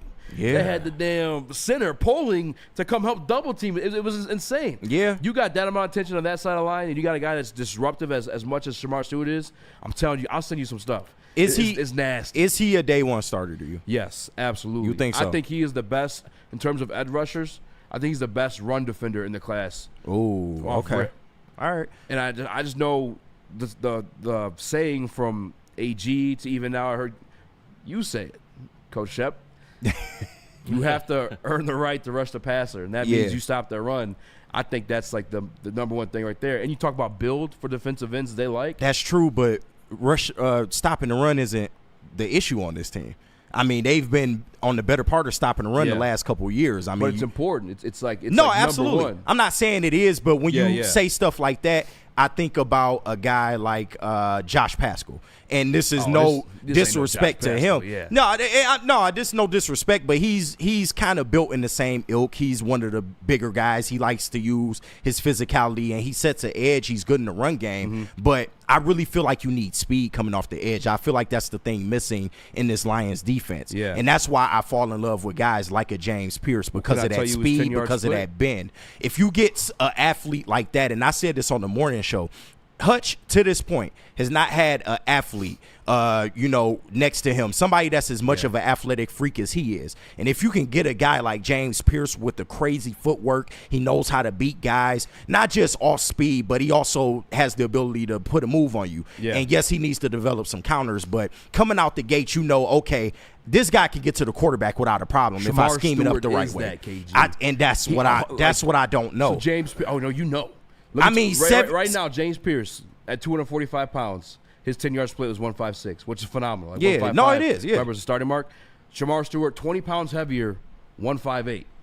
Like, he's explosive. He had the raw jump was bigger. Yeah. Actually, I think there's a side by side. I might send it to Chris. It was all comparable to Myles Garrett's numbers and Trayvon Walker's numbers. Yeah. But better in terms of Myles Garrett because he's a little bit longer. He is that. I'm not. That's your pro comparison for him, Myles Garrett? No, hell no. Yeah. My honest to God pro comparison. I think I saw Brian Burns, but I'm not sure if that was him or somebody else. I would do basement Trayvon Walker. Okay. Who's kind of coming on now. He's starting to, yeah. He's coming on. He's still not a number one pick. He's more like an athlete. This guy, he's got strength, man, I'm telling you. And then you can't just bull rush everybody at the next level, though. No, you can't. You're going against smarter, bigger, stronger dudes. Like, just turned 21 last month. Yeah. 2 months ago. Yeah. So he's young enough to learn. I think he can play right away. Plays the run really well, and I think he is. He's like you compare him. I don't know if you compare him to Josh Pascal, but not necessarily. But he's the same archetype. Not at all. You don't think so? Not at all. They the same archetype, at least to me. Like 6'4". This guy. I know he's I get he's bigger, but to me they fit the same mold in terms of play style. But I'm not like poo-pooing them completely. Like would I be mad if they took him? Absolutely not. But I just feel like his upside is great, but for where the Lions are right now, I would like a more. He's day one starter. I don't know, man. Day one. I feel like Z starting over him if we started the season and you get him. I don't know. I'm curious what they're about to do with Z. They keeping him, bro. I'm just. You really think they about to cut him over a few $1 million? Over a few $1 million. Well, hold on. Now we talking about people get cut for a few $1 million. Just $2 million. They dropped my guy, our captain, Jalen Reeves-Maybin. That's true, but you talking about Zadarius Smith versus, no disrespect, Zadarius Smith versus a special teams But I demon. think with Aleem McNeil being out with the ACL stuff and Zadarius being as big as he is and being as skilled as he is in terms of just being in the NFL for a very long time, you see those third downs this year, he was coming inside. Absolutely. Aleem being He's out, great with stunts and things bump like him that. inside. Yeah. Get Shamar out there, still do your stunts, whatever the hell you got to do. But I think Zadarius can play inside if you end up making this pick. I don't want Zadarius playing inside consistently at this point in his career, though. But I think with Aleem being out, maybe this first 2-3. I mean, I can see that. You getting Makai Wingo back too. Don't forget that. And then you get in the rotation of them too. You know what I'm saying? Like just him and Zadarius. And Zadarius being able to come off the field, coach him up against that specific tackle they're going up against. But to be honest with you, I think this kid's going top 10, top 12, top. Like we would have to move up. I think he's definitely. After yesterday. I think he's a first round talent. But he's raw. It's a lot of stuff you got to work on with him. And like I said, the upside is great. I do like the potential of what he could be, but I'm not in that mode right now. We're in win now mode. I need guys that can hit the field day one and I know can get to the passer, because the main issue with this team is that they can't get to the quarterback at least fast enough. Day one starter comes in, he'll give you some production too. I mean, obviously we only saw 2 games of it. Yeah. But Marcus Davenport, like I think that's. Yeah. I think he's that big, demonstrative, and athletic to like be that, you know. I can see that. And he was good when available. But he might not become that until year 3 or 4 in the league. No, I'm saying now. Like he's that. I don't know if he hits the ground running like talking that. About like the freaky motherfucker, like you know. All this whoever the hell you want to put in there. I just don't know if he hitting the ground like that right out the gate. Because there are some things in his game, like I said, normally it would translate to tape. You look at James Pierce, 17 sacks over, the course of his career. Yeah. It's just, James Shamar Stewart, he had that, coming out at first, and then he kind of slowed down. So, was that just teams had better schemes for him, or is that, just his play style? He's been pretty consistent. I think he had like 1.5 the 3 years. Right. And that's why people are like shitting on him. But I think shout out to Booner. They're down at the combine right now. Shout out, yeah. They bumped to a coach, defensive coach, former head coach. I won't say who it is. Yeah. But I can't say who it is. You ever threatened my life. But he mentioned Daniel Hunter. And I guess Daniel Hunter had a similar college production, comes into the league. And obviously, different situations too. Like A&M, they're just really a gap-responsible team where they're just stealing the gap instead of pursuing the quarterback at all times. Yeah. I think that's his scenario in terms of the production. I think on tape, I'll send you some stuff tonight. I for promise sure. you, I'll change your mind tonight. All right. I mean, I've seen some highlights, but no, send me what you got for sure. I got you. Donovan Ezaraku, a little bit lighter. Yeah. But just as explosive. I think out of the 3 of these guys we have in the sheet right now, he's probably got the most moves. Yeah, he's nice. Bag. He's nice. I think he also, we listen to Jason talk about just the love of football. Yeah. This is that guy. I guess he scheduled meetings with his offensive linemen, each and every one of them, to write down notes like, what bothers you? How can I beat, how do I get better? Yeah. How do I beat you in practice? Like, that's love of the game type. Like, no, absolutely. That's a Dan Campbell, Brad Holmes type of guy. So, I mean, I do like a lot of things about him. Like you said, he got moves for days, man. And he's got a really explosive first step. He knows how to get around the guy. He's not afraid to go inside and bang a little bit, pause. But I don't know. It's the size worries me a little bit. Yeah. And coming from Boston College, I just wonder how he would do against some guys in the league, because Boston College isn't necessarily known for producing the greatest defensive talent. But I do like a lot of the plays that he made when you watch, some of the highlights. Yeah, I guess he didn't run yesterday, but he had a he didn't do the 40. Jump. I would have liked to see what his 40 was, but he's a. Yeah. If you watch the tape, you can see he's got speed. Yeah. So I don't think that's the problem. Like I said, I wonder at the next level, like how does it translate with him, being a little bit undersized, being a speed rusher. Especially with this team, we talked about it earlier. The guys they like the more stout dudes. Yeah, I feel like you could almost bump in because I don't think we're bringing back Derek Barnes. To be honest with you. I don't think so either. Yeah, he might command too much in the market first and foremost because he's a former starter. He did produce here. Yeah. He had the interception against Tampa Bay. I'm not saying he's the greatest or anything like that. No, I get what you mean though. But when you got to pay a guy like that, when you got actual stars like Brian Branch coming up, Kirby Joseph All-Pro, Aiden Hudson, like you just can't really afford it. Yeah, he might be a casualty. I feel like as a Rock who could almost bounce back and play that Sam spot. I just don't know if he has any coverage skills, Yeah, and that's another thing I was going to ask. How versatile is he? Because that's something that the Lions love. Because we're not just drafting no DPR guy in the first round. Nah. See, Rick, you got homework, man. I see. You got to watch these three guys come back on the heavyweights. Let us know what you think. Yeah, I see. Yeah, no. Where you got him? Where you got him falling? Zaraku? Yeah. Because I think he's a higher end second round. I don't think he's a first round talent. Yeah, I think he's like top of the second round, maybe even the first round. I got maybe late first. I can see it, but I don't know. The size is weird. It's weird. Same thing with Josiah Stewart.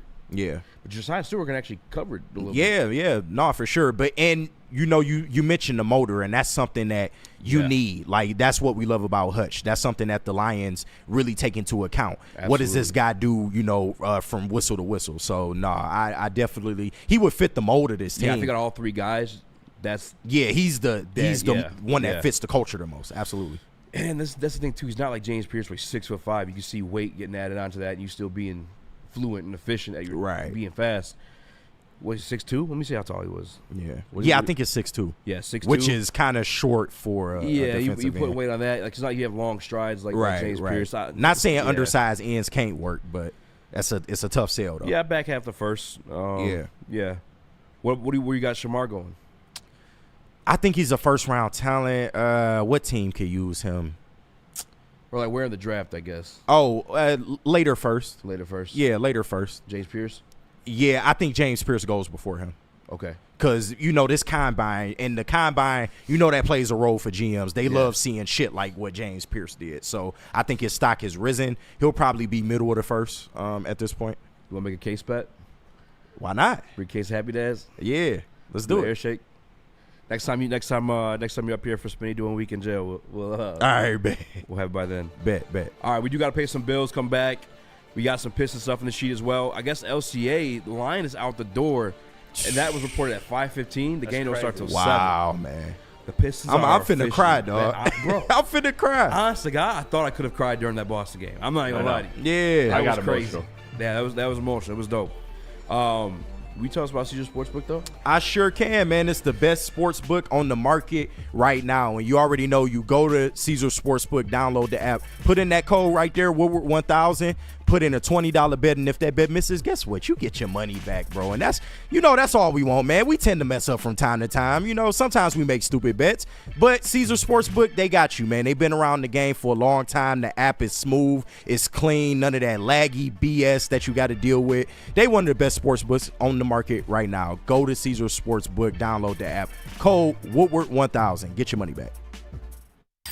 No one gives away more cash and prizes than Woodward Sports. You don't believe us? Here's our latest $10,000 winner. You guys posted, hey, if you guess all this stuff right, we'll give it's $10,000. I'm like, okay, well, why the hell not? And the winning doesn't stop there. How about our Outkick Your Coverage winner? I think you won.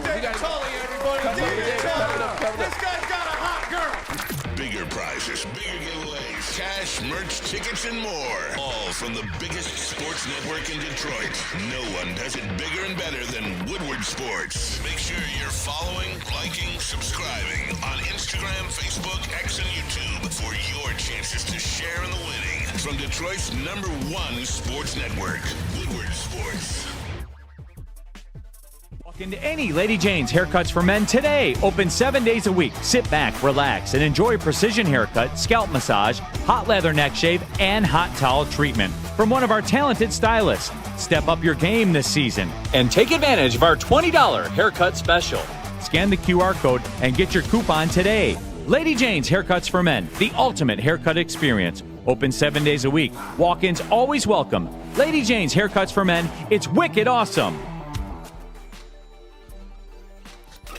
A ton of fun, a ton of sports, and a ton of man-meat. Welcome to the Woodward Heavyweights, live daily 5 to 7 p.m. on Woodward Sports.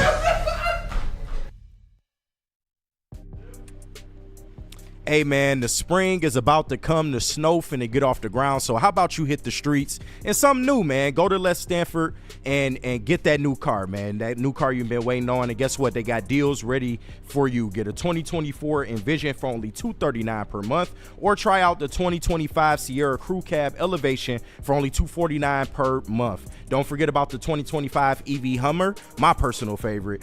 You can get that for $789 per month. Zero security deposit, zero due at signing, zero first down payment, and zero acquisition fee. Get to Les Stanford today and check out their massive inventory, or go to lesstanford.com. What up, though? Welcome back to World Heavyweights Live, WorldSports.com. It's Eazy Joe by Smoke. I'm just done. Okay, bro. You know what it is, though? Is when I'm in autopilot. Because right now I'm doing stuff. I feel you. I'm trying to change the title to a Detroit Lions title because we had a Lions player on. All I'm saying is when I hosted with Spinny, he didn't, he ain't mess up my name this many times. That's fine. Did you just blame like me, to believe Eazy? I'm a more active, engaged host. You said what? Did Eazy just blame me? Yeah, pretty much. Yeah, no, not for that. Oh, sure. Blame the white guy. No, because today's episode has been like mostly Lions. Yeah. And so it says our title's like, can the Pistons keep it up? I'm like, whoa. We ain't talking a lot of Pistons. Yeah, we ain't talking a lot. We ain't talking Pistons like the last half hour of the show. I don't mind talking no Pistons. No, though. I don't mind talking Pistons. That's exactly what we're talking don't about. touch them. They sizzling right now. Don't touch me. I'm sizzling. That was so sick. Dog, Cade is the man. He is the perfect star for Detroit. Yeah. We got Yes. the We got best so kind lucky. of star is the guy that's just head straight, all about the game. You got that part about it. Wants to win. You got that part about it. For me specifically, because I grew up in LeBron James being the best player in the NBA. Yeah. I don't mind a guy that's 6'7" that can play point guard a little bit. Absolutely. Go do some damage in the paint and to kick out the shooters. Yeah. That's what we got. We could be could be having to justify like Trae Young foul baiting right now. Like that could be our man. star that we have to bro. like and because they're your star, you have to gotta ride defend for it. them. But no, we got absolutely blessed, man. We got a two-way player that has head on his shoulders. He's about the right things, and he's just he's tapped in. He's tapped in, and he's committed to being here. He could have easily ran. And he was like, no, the losing actually made me want to stay here harder. Like, this makes me want to stick this out. So And he embraced the city from love a it. jump. Yeah, I mean, Detroit has been lucky getting who I call low ego superstars. I mean, you look at Calvin, you look at Barry, and now you look at Cade. He's kind of that ilk. So you absolutely love that this kid, he understands the situation. And when he got drafted, you kind of saw that, man. He embraced Detroit right away, and it wasn't like phony. It was authentic, bro. That's one thing Detroiters, we pick up on authenticity very, very fast. So, and to see the jump that he's taken this year it's absolutely beautiful. We all knew, at least the smart people did, that Cade was going to turn into this. But now that he finally has a team that can support that, man, the NBA world is finally taking notice. The question I wanted to ask. Oh, go ahead, Chris. Oh, I was just gonna say, and like the history of Detroit shows that like you need that type of superstar to succeed in Detroit. This isn't LA. Like there are certain like stereotypes of athletes that work when you build a culture, build a championship. Like look at the Piston team. All the Piston teams have very much similarities in how they won championships. That's a fact. And it's the same way with stars. So I'm happy because I see something real in Cade, something promising in Cade. Oh yeah, you ain't gotta say that anymore. We're watching it. Yeah. It's Well, I before just our mean eyes in terms of actually getting there, because we've had good players, but this is one where it's like, okay, looking at the lineage of Detroit sports, Detroit They fit Piston that mold. athletes, Yeah. he fits that mold. Like this is somebody that we can actually win a championship with, guys. Yeah. We can actually win a championship with this guy. Not only that, he has the potential to be the face of the NBA. Like he could be a top 3 player in this league one day, and I feel like he's well on his way to being that. Absolutely. And I guess that's a conversation I kind of want to get into about these Detroit Pistons and actually doing something, because I think it's beyond a cute story now. Oh yeah, this shit is real. It's tangible. Stephen A. Smith solidified expectations. You know what's real when Stephen A. Smith said that they are right there with the Knicks. Yeah. And you already know how you feel about the But Knicks. what ruined that is he went ahead and gave Troy Weaver credit for it. That was gross. Yeah, that was crazy. You love when your team gets national coverage. You know what I'm saying? It feels good. But then they say something stupid like that. In your mind, how casual Listen, they y'all. are. Listen, he showed his age in that moment. Listen, Dementia. y'all. We got to be real about it. And I know y'all talked about it yesterday. We talked about it this morning on the morning show. He's somewhat right. I feel like you do have to give Troy Weaver some credit about some of the things that's happening with this team. Now, of course, he doesn't get all the credit, and Trajan, he has a better direction for the team, but we can't ignore the fact that the whole time during the Troy Weaver era, where he gets dismissed though is like he's had the pieces that he gets credit for. He had them and did nothing with them. Well, that's true, and that development it finally put the pieces around. Like, I don't think Cade necessarily took a big development. You finally got necessary like an NBA shooter around him. For the first time in his life, he has an actual team power forward. Right. Tobias Harris, a modern power forward that can stretch the floor a little bit. Like Troy, I'll give him credit in the draft because, I don't give him credit for Cade because that's a layup. Yeah, of course. I don't really give him credit for he picked Beef Stew. He picked Asar Thompson. Yes, he gets credit for Dern. He gets credit for Beef Dern. Stew. I think Asar was a little bit of a layup too. You could look at the rest of the back half of that draft. Who were you taking? I don't think Asar was a layup. That's a layup. A lot of people. Was it really? Yeah. Because a lot of people were saying Amen is the better brother. So they were saying Asar could fall further than what he fell before. You said what? I know that. I'm just saying, but a lot of people didn't believe that Asar Thompson could be the same player that his brother was, which is why they were saying that he could fall a little bit. He was the best player right there at 5. Because you look at it this way, after him in the draft, who you thinking about taking? True, but nobody. He was, but I wouldn't call it. He gets credit for Dern. I would because he made a trade to maneuver his way to grab Dern. Yeah, the same for Stu, and obviously they're playing now. But again, it's just putting the competent pieces around them. To have Cade Cunningham, a guy that has the passing ability like he does for that long, and you don't give him a stretch forward, and any former shape. I get that. Malfeasance. But that's where Troy failed. Troy failed in terms of trades, in terms of free agency, and in terms of developing the young players. That was his fault. But we do have to give them credit for the draft picks. Kind of fixing the cap. I mean, Trajan came into a pretty cap-friendly situation, he had and no choice but to do that. Yeah, but I mean, at the same time, but we also have to acknowledge the whole time Troy was here, we were saying, how handcuffed is he? Can he really go out there and make his moves? Because the Tellums were really the masterminds behind what was really going on. So I just think we got to be fair. I'm not giving them all the credit, but we just got to be a little bit fair about how we talk about it. I'm with you on that one. I'm just saying, I think at that point in time, we talk about the team's success. It's Trajan Langdon deserves some damn respect for that. No, absolutely. Troy had those pieces. Trajan came in. He brought the right veterans. He seems to have the right vision about how to go forward with the team. I will say this to your point, too. I think that the Tellums had fucked up enough to where they had to finally say, all right, we'll step back a little bit. Yeah. And let the basketball guys make the basketball moves. Yeah. And Langdon probably had a little bit more freedom to go ahead and do that. Exactly. I said that on the morning show. Like, Trajan is also, benefiting from having a philosophy change at the top. You came out, you saw how Tom Gores came out when he hired Trajan, and he said, look, I really wasn't tapped in with the team. Some of the things I was doing before wasn't really working, but he didn't realize that. He took responsibility, and that's something that we've never really seen Troy do. We've seen him cut the check, but we haven't seen him go to the podium and really take responsibility for how the franchise was being run at that point. Yeah, because I remember the day that they hired Monty. Not the day they hired him, but the day they did the press conference. Mm-hmm. Sorry to burp. Yeah, no, you good. Troy was in the corner, looked mad as hell. Yeah, bro. Because that's not his hire. He didn't want to hire Monty Williams. Think about the Sadiq Bey trade. We all know that was a bad trade. I was a Sadiq Bey simp. Call it what you will. I feel like he could have worked out here with the right coaching. But with that being said, now he's a nobody. Look at that deal. James Wiseman was an arm tell him client. He was kind of handcuffed. I don't think he wanted to trade Sadiq Bey for a James Wiseman. Mm-hmm. And you saw how bad that went, but you got to start following the breadcrumbs. A lot of the people that were brought in during the Troy Weaver era were arm tell him guys. Remember John Lure? We paid him $12 million? $14 million?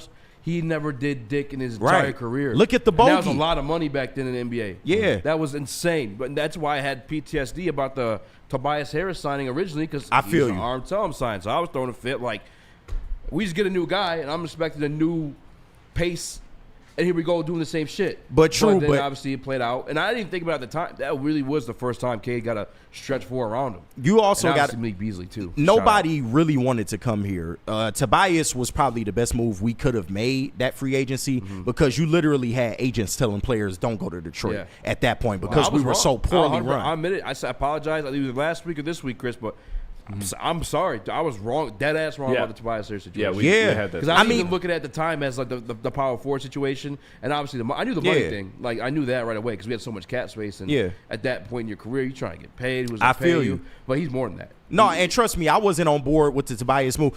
Realistically, I don't think a majority of Pistons fans were on board with the Tobias move when it happened.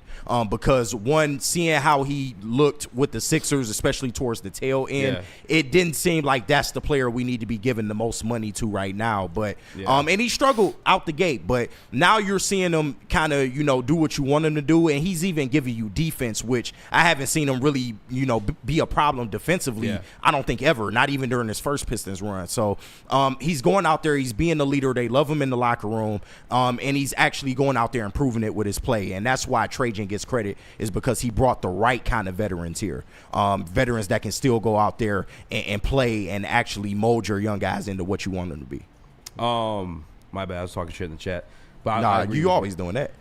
Even during the Boston game, I don't know if you peeped it, no Dennis Schroeder, right? And the whole thing about Jaden Ivey, the secondary ball handler. And I'm not saying that doesn't age you, because I love the acquisition of Dennis Schroeder, but Tobias was handling the ball, going up the court, being the secondary ball. Him and Asar were splitting that Boston game. Point Asar is different, bro. They need to do more of that. I understand why you ain't doing it as much now, because you got K, you got Dennis in the room now, but I need more Point Asar. To be honest with you, and I'm JB 100% deserves credit. I think Asar Thompson, just beyond his individual performance defensively, I think he's brought that out of the team as well. Just because you got those guys around you, guys that actually want to win, and you've seen the amount of effort that he's putting on the defensive end, and you're not going to. You got to feel like an asshole at that point, especially if you're as close as you guys say you are. Right. I credit him almost, I won't say just as much as JB, because I love what JB's done too. But Asar's effort, I feel like, has brought out the rest of the team. Absolutely. Ben Wallace, you saw the same effect. Yep. Even going back to the bad boys, like that. And when you have someone on your team going that hard, and you respect that person, they gain that from you. You gotta put your best foot forward too. If you're gonna credit Asar, you also gotta credit Beef Stew as well, because Beef Stew has been the heart and soul of this team. You look at some of his defensive stats. He's one of the better defenders around the rim in the whole entire league. He's literally in the top 10, and he's doing that from the bench. A lot of the guys on that list are starters in this league. So for Beef Stew to be doing what he's doing, being kind of undersized, and that's something that I thought would hinder him. But he's only elevated. He's only grown. So man, like what him and Asar do defensively, and you got to put Ryan Holland in that mix too, although he's young. Man, this team could be filthy defensively. And that's what I love about him coming into the situation with Asar, because if anything, if he basement, he's going to be a defender because of Asar Thompson. He's athletic enough to be that and give that type of effort. I think he'll be more. I think he'll be better than Asar offensively, and maybe at least just in shooting. But yeah, man, it's up and up for the Pistons. That's why at 5:15, motherfuckers will line up the door to be there. I'll be there this weekend too. Come say what up to your daughter, boy. I think it's either Saturday or Sunday. Yeah, I got to get to another game. They Saturday. You going? Yep.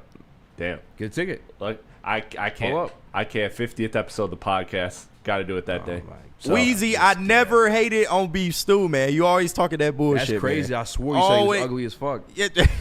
What the fuck? Come on, man. But no, man. You're going to bump into Beef Stew in real life. Get beat up. Right. For no reason, bro. Y'all act like I said Ben Wallace wasn't a Hall of Famer. Wink, wink, nudge, nudge. But damn. Come on, man. I've never hated Beef Stew. All I said was that I thought his size could hinder him because he is an undersized center. Well, and that's the competence thing, too, is like this is where you give Troy some bail, right? Is like, did not want Monty. Monty comes in, tries to make Beef Stew a stretch four. Yeah. JB comes and is like, nah, you're a center. Right. And now you see him being the best version of himself, actually playing at center. And I think the 3 thing is kind of overplayed. I don't mind Beef Stew at least kind of, learning to shoot a 3, because if you can have that skill set in your game, you're not going to shoot it all the time, but you need to make teams at least respect it. So I wasn't mad at that, but that shouldn't be his primary game. You shouldn't just be sending them in the corner, or having them pull up from the top of the key. Like, that shit was kind of wild. Yeah. You got to utilize his strengths, and that's what J.B. Bickerstaff has done. Amen, man. We talked about them returning to this form or getting to this form.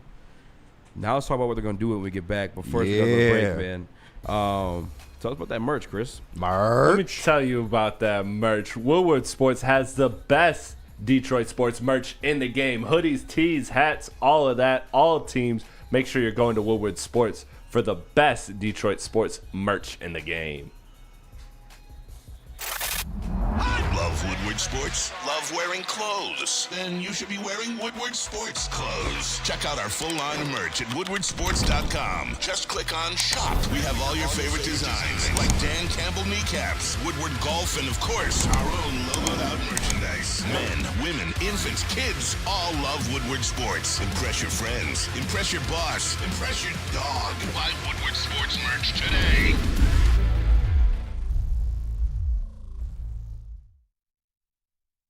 Feldman Chevrolet, Michigan's #1 Chevy dealer, is kicking off the game with the best prices on all cars, trucks, and SUVs, like this 2024 Silverado for just $296 a month, or this 2025 Equinox for as low as $371 a month. Our locations in Novi, Highland, New Hudson, Livonia, and Lansing means we have the perfect Chevy right in your backyard. Get the home team advantage every day at Feldman Chevrolet, Michigan's #1 Chevy dealer. We don't like to brag that we are the toughest sports network in Detroit, but we do have a guy named Darren McCarty on our side. Woodward Sports.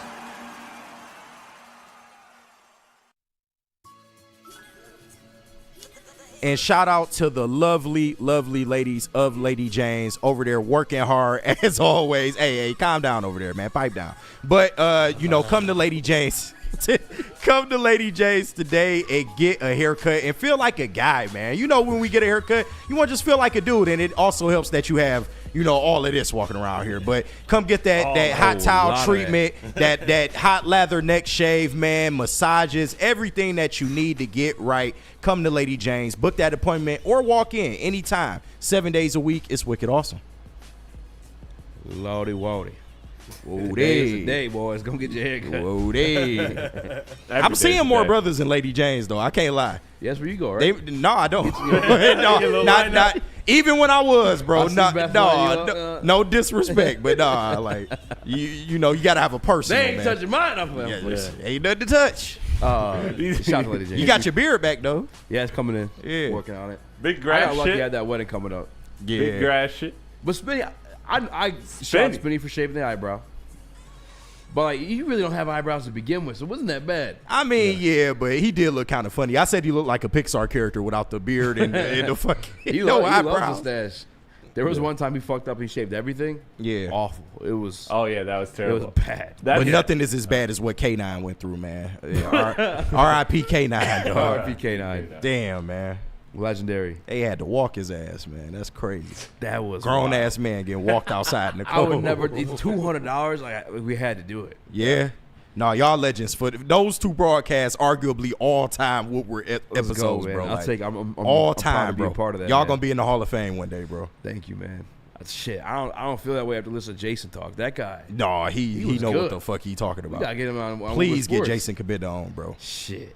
All right, Pistons are good now. We talked about it, how they got there. Yeah. Who gets credit, who doesn't.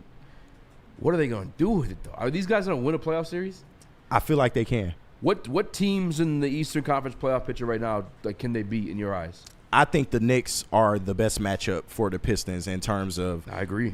Just you've seen it during the regular season, and I know things get ratcheted up in the playoffs, but I think we are the best team in terms of defending Cat.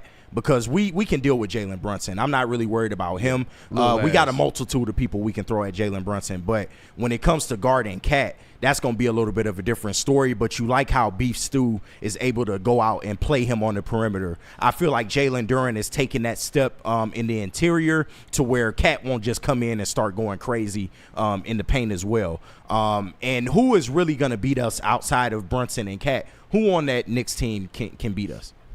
Who, Josh Hart?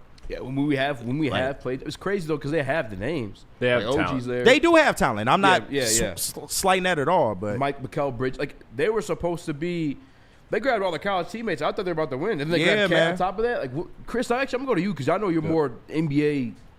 What the fuck is wrong with the Knicks? They're supposed to be I think it is a bit of a chemistry issue. Josh Hart's kind of alluded to that. Hey, this locker room isn't what it was last year. Ever since DiVincenzo, it has not been the same. Effect. Ever since DiVincenzo. I mean, go. That's a conversation for another day. Yeah, I still think this team is this team is talented enough, and I think they are a good team. It just seems like a team. I think where I look at the issues is not necessarily Cat. I look at it more so like them figuring out the OG McHale thing just hasn't seemed to work like they thought, and so I look at this team as a very talented team, but a team that Detroit does match up well, because the one issue we saw in those Indiana games where the Pistons were losing is Pascal abusing Tobias. OG Anunoby is not going to do that. He is a good player, but the way he matches up against Tobias, it's not going to be the same issue as what Pascal does against Tobias. He's more aggressive offensively. You trust Isaiah Stewart and Jalen Duren to be able to defend Cat at a pretty good way. So even though the Knicks roster is more talented, they're also thin. And this is a team that, like, Cat's playing 40-something minutes. Like, he injured his knee against Boston and played 42 minutes. Crazy. Like, but who is the coach over there? Tibbs, bro. That's his track record. He's going to run them dry. He going to run them down. Yeah. He going to grind them the fuck down. And by the time they get maybe to the second round, it's going to be cooked. Dude, you saw him last year. God damn it. You saw him last year. They were down to absolutely nobody. Yeah. They were down to absolutely nobody. And so that's a team, and they're already thin too. That's another thing. I mean, how many players off that Knicks bench do you trust? You don't. You trust like 2. Right. I agree. I got Knicks for my number 1 team too, and that's who I actually matched up with right now. The series. If the season ended today. I would love the Pacers, but they're a little more perimeter centric, and the Pistons do struggle at times defending the perimeter. And we crash out against them. Like I think you could have had a good game against them last time, but you guys really crashed out. Right. In they came in with an agenda. 2 minutes, Ron Holland. But I'm here for that. I want that series. No, just absolutely. for the budding rivalry. Yeah. I gotta be honest with you guys. I'm happy with the season. I don't need a playoff series victory. Would I love it? Do I want it? Yes, but if we went and matched up with the Pacers and things didn't go our favor, I'm happy to be the dance. I'm happy for that rivalry to bud and that continue to be a thing as we get better. I feel you. Call me selfish, but like because I know we should just take this season as like a massive success. We're the darlings of the NBA right now. Everybody's fawning over us. Yeah, we're having a Lions. Yeah, I swear I haven't seen this much media on the Pistons. Even though I love where we're at, man, how special would it be to have Game 1 in Detroit? Not Game 3, Game 1. Like, I know, but like I just keep thinking about that. Like, we set the tone. In Detroit, they don't want that. That would be the league. Don't want that. That would be the league should just want that, amazing. Man. I feel like basketball's better in the pit.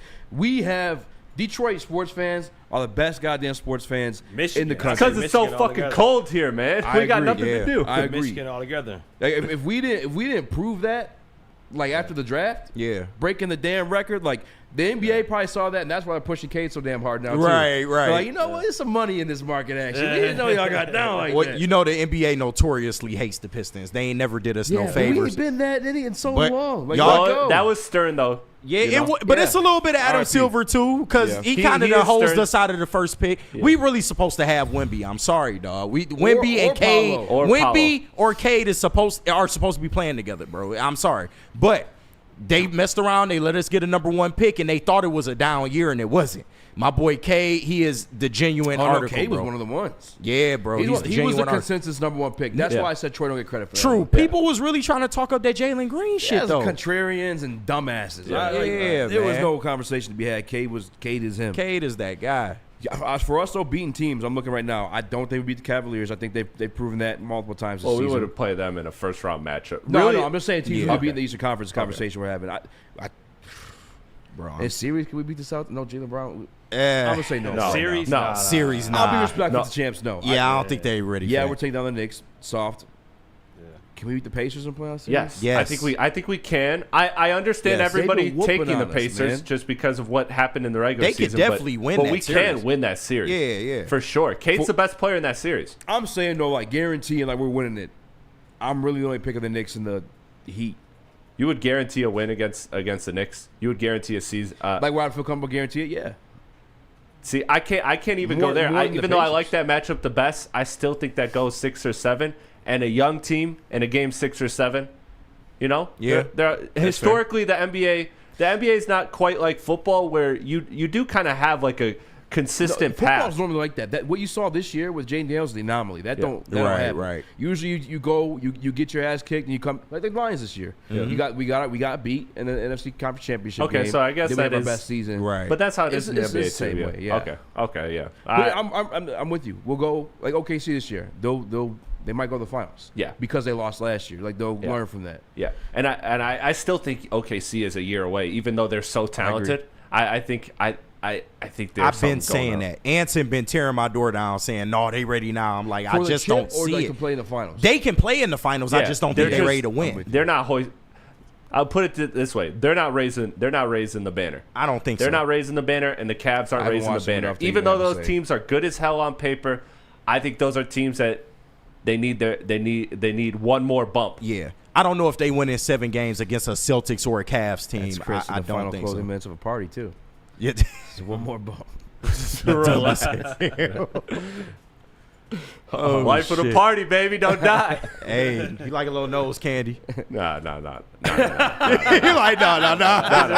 We're not gonna let these spin zones happen. We're not gonna let these spin zones happen. My bad, young sus. My bad. Oh damn. All right, moving on real quick. Man. Because speaking of Chris, you did put in like something that felt like drugs. Devin Booker butting heads with his coach. Oh yeah, that was off a bump for sure. If y'all don't stop with this Devin Booker shit, man. Hey man, look, I'm telling you, it's coming together. It's not happening. It's happening, bro. This guy, Mike Budenholzer, went to Devin Booker and said, "Tone it down." During Black History Month, light skin ahead. During Black History Month. When I'm talking to the huddle, shut the fuck up. What are we doing? Yeah, look, he is out of there. They got no way out. He not coming to the Pistons. Ishbia got love for Michigan. No, bro. Ishbia got love for Michigan. Y'all fell in love with the fact he was wearing all that Detroit shit in the pregame tunnel. Right, no, he was in the finals talking about Rip Hamilton. I feel you, bro. When it comes down to it, he would not come here. What are you talking? We definitely would come here. I understand, and the Pistons are great right now, but we are not ready. We're not facilitating a star like that because he wants to ring chase at this point. He's going to a more established team. Talking about KD or Devin Booker? Devin Booker. Yeah, no, he's coming to Detroit. Nah, he's coming. This opportunity to come and win the ring for damn. So sure. you're on the boat, Eazy. Oh, without a doubt. Y'all falling in love, and the same shit with KD. Y'all fall in love with the fact that Cade is the man. This is different. Y'all fall in love with that. I'm like, he's not coming here. KD ain't dressing up in Red Wings gear every chance he gets. KD ain't dressing up in Tigers gear every chance he gets. He's not wearing Lions and going to Lions games. I'm about to say run over teammates. to the games. It's different. Yeah. Devin Booker wanted to go. He said he cried when he didn't get drafted here. Now here's the other part of it though. Story. I'm not over it. It's different than KD's. He loves Detroit sports. Yeah. Come on now. Here's the other side of it though. And I hate this is even a conversation we had. I don't want to kick the man when he's down, and I hope him all the best. My whole thing with the Jaden Ivey stuff, I didn't like the fit. Last year, worst record. You've been on that lately too. I've really been shocked at you about that. No, I've been on that before the draft. Yeah. They said I hated on him. Jesus Christ. Above 500 right now. We're talking about a 4 seed right now. All due respect to the man, he's not really been a part of that since January. That's when we went above 500. I feel you. That's what holds the 500 record. I feel you, but balling right now. You can't just. So if you can find a disposable asset that's as good as Jaden Ivey, because I've never said he was a bad player. I just never liked the fit. I think he could be a phenomenal player as the I can Superman, understand that, right? Hey, but when you look at how you're not having a good time with Devin Booker. Yeah, we got Jaden Ivey here. We get our first round picks back after this year because we're gonna make the playoffs. Let's give us Devin. No, and come on over here. I'm not saying that, if a Devin Booker became available, absolutely you want to go after that. But I just feel like what Jaden Ivey did this year to improve his game, I feel like he is the right fit for Cade, bro. You look at how they played together this year. Jaden Ivey is nowhere near what Devin Booker is right now. Bro, he is still the second leading scorer on this team, and he's been gone almost 2 months. On average, yeah. But that's because he's a good player. I understand Devin Booker that. is better than him. Hold on. And it fits what we're doing. Yes, Devin Booker is better than him, Malik but Beasley's a second. Arguably, he's the second best player. I think it's a sorry right now. That's the Devin Booker's profile. I understand Give me the ball that. and shoot these threes. But realistically, Jaden Ivey is already in the building, and he has a good chance to get extended. So I really just like what he's done with his game, and it fits more of what we're trying to do. No, Devin it does Booker, not. bro. Devin It Booker. does not fit Devin Booker. Booker is a ball dominant guard. He's No, gonna he's come not. up. He's gonna come here. He's gonna when demand Devin Booker went to the touches. finals, who was his point guard? Chris Paul. Dribble.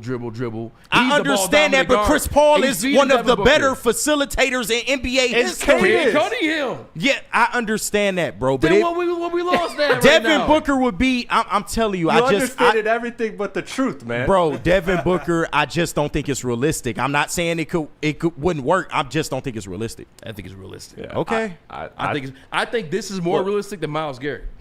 Here's why I think it's also realistic too, is because Devin Booker has said continuously he wants to be a Sun lifer. Now, you would think that goes against Detroit, but if you're leaving, if you're of that mold of I'm a lifer wherever I'm drafted, the only way you're breaking that up is not to ring chase. It's to go home. It's to go home, yeah. It's to go home. Come on, man. He's coming home. What you got against light skins, man? Yeah, Nothing at all, bro. Nothing at all, bro. Nothing at all. This is crazy man. because it is the year of the dark skins, though. Yeah. Make no It's mistake. always We the back. year of the dark skins. We back, bro. No, but Kendrick made it official. We back. I can't lie. Hey, We saw a public hanging of a light skinned dude during the Super Bowl, bro. It's crazy. What's funny too is that Spencer actually said keep Jaden Ivey, don't trade for Devin Booker, and Spencer sent his white ass home. He's like, or Eazy sent his white ass home. He's like, you're not on the show today. That's the real reason Spencer's not on the show. Y'all dumb, man. I'm telling you, I would love for it to happen, but realistically, I think we just need to be more concerned with how does Jaden Ivey look when he comes back, because I think that they have full stock bought into Jaden Ivey at this point. I don't know. Your team's looking pretty damn good right now. They are. Without Jaden You can't Ivey. discount that, but it's not. You can add a souped-up version of I what get Malik that. Beasley is and Devin Booker. I'm cashing out that all day. I get that, but he also they look good with Jaden Ivey in the lineup too. They didn't I look hate as that good as they are narrative right now. because But good can be period, better. they did not. I Good can be better. understand that. But imagine, okay, you kick Tobias Harris to the bench to improve that unit, and you go out and get a superstar for, well, not a superstar for, but you go out and get a higher end guy that can play the 4 spot. I think that fits better with what the Pistons are doing right now than going to get a Devin Booker. So you'd rather have like Lauri Markkanen? Yes. No. The Devin Booker? I like Lauri. I'm not mad at Lauri, but I'd take Booker. He not my first choice, but I would love to have him. I was though. gonna say, don't let him catch you up. Like, He not bad though. listen, He's a dog. It's a different era of NBA, and this would have happened under the different cap situation. Yeah. Evan Mobley and Kate are tight. You know what I'm saying? I feel See, you. what did I say though? I said earlier in the show that the Pistons have a blueprint of success. They have every single Pistons championship has similarities. And what is the similarities? A legendary backcourt. Yeah. Go get Book. I get it, man. That I blueprint is have, there. I didn't even think and about that's that. crazy because if Stick was here right now, he go crazy on you, bro, because he big Jaden Ivey guy. But I feel like some of the questions have been answered because I was more in line with what you're saying in the offseason because we needed to see Jaden Ivey take that leap defensively a little bit. We needed to see him shoot better. We needed to see him finish around the rim better. And by all accounts, he improved in all those areas. But I never questioned those things. I thought he could reach that potential. I just don't like the fit.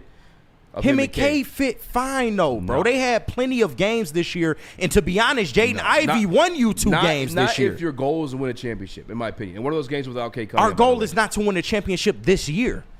They still are growing. This is not a complete product. It's past the trade line. I'm not talking about this year. I'm talking about just win the championship. I feel you, but Jaden Ivey can grow into that player. I think maybe besides Asar Thompson, he's the next one up that could be an all-star in this league. All right, tell me if this. You guys tell me if I'm crazy on this then, because the reason why I told you why I love Cade. I like the 6'7" guard that can pass out, kick out, and somebody shoot a 3.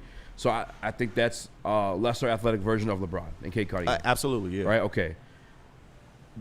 Jaden Ivey to me is like his D Wade. That wasn't the best pairing, but because they were so individually fucking great, yeah, it was forced to work.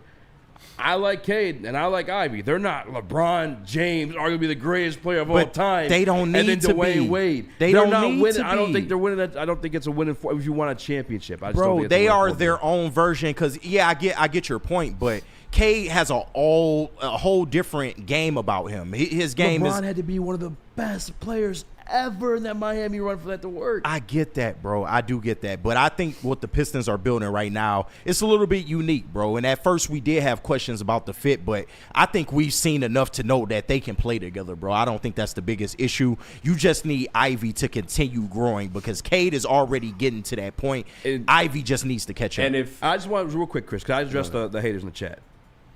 You can't call me crazy. You have never seen that situation work out. You saw the worst record in Detroit Pistons history. And yes, Asar Thompson was on that team at times. I get Monty, you sucked, and you had Stu trying to force him at the 4. I 100% understand that stuff. They got going this season. It wasn't a 500 record. We're still working our way through. He goes out, and then you see a 500 record. I'm not fucking crazy.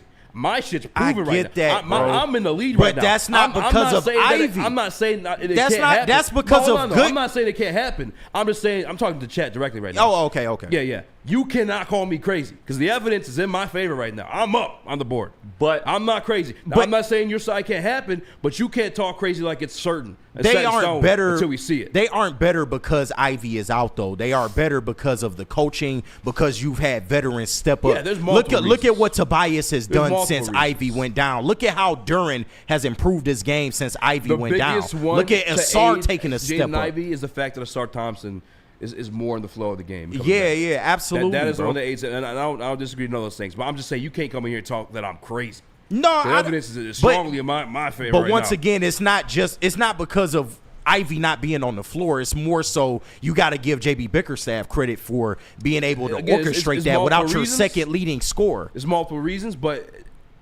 right now the proof is in the pudding. Right now, for what I'm saying, I'm not saying. I just think you're going a little too hard on that, bro. Just a little bit, think I am because at all. it's not like it didn't. It worked when he was on the floor this year. You saw it, bro. We weren't even above 500. I understand that, but they were You creeping can't say back, that and that we weren't a winning team. They were creeping back though, and a lot of that was because of Jaden Ivey. He literally won you 2 games this year. One of those games, literally, Kate Cunningham wasn't even in. I get that, bro. Like, I get that. I just think you're going a little too hard. And with team that. building has layers too. It's your opinion. You got to write to your opinion. Team building has layers too, because like, can Jalen Duren be better than Joel Anthony, the starting center for LeBron and D Wade? So there are layers to team building. Like that is context too. And that's what I'm saying. You just can't say that I'm fucking crazy. No. I'm talking on the chat with that one. on the surface, absolutely, you're I right. think I mean, you got to but acknowledge that. I just don't think that's the reason why they're better though. It's because he's off the floor. I highly doubt that. I'm not saying the reason. I mean, it's kind of where you leaning though. No, there's multiple reasons. I said that multiple times. Okay, it's just easy for the people to say it in defense. But we are over it. We're in the OT. Damn. That's how we talking basketball goes. I'm down to keep going to OT. Chris, we got to do this again, dog. I'm down, man. I had fun. Make sure you guys smash the like button on the way out. I don't care if you're a homer, Jaden Ivey guy. Smash the like button. Appreciate you hopping with us. Yes, sir. And we out. You got anything you want to promote for the rest of the show? Oh, yeah, Woodward ringside, man. Make sure y'all becoming a member of Woodward Sports. Y'all get the exclusive episodes when they drop. And for all my free people out there, be sure to tune in this weekend. Me and JB doing a reaction video for Elimination Chamber tomorrow. So, and we will be dropping that full unedited episode for your viewing pleasure. So check us out, man. There you go, Ricky. When you come back on the heavyweights, man, you come in and sit in the chair if you got something to say sometime, man. I'm in newborn duty at the crib, so congratulations, man. Yeah, hey, congratulations. Want to shout her out? Yeah, Daphne. She good. She don't care. He talking about she good.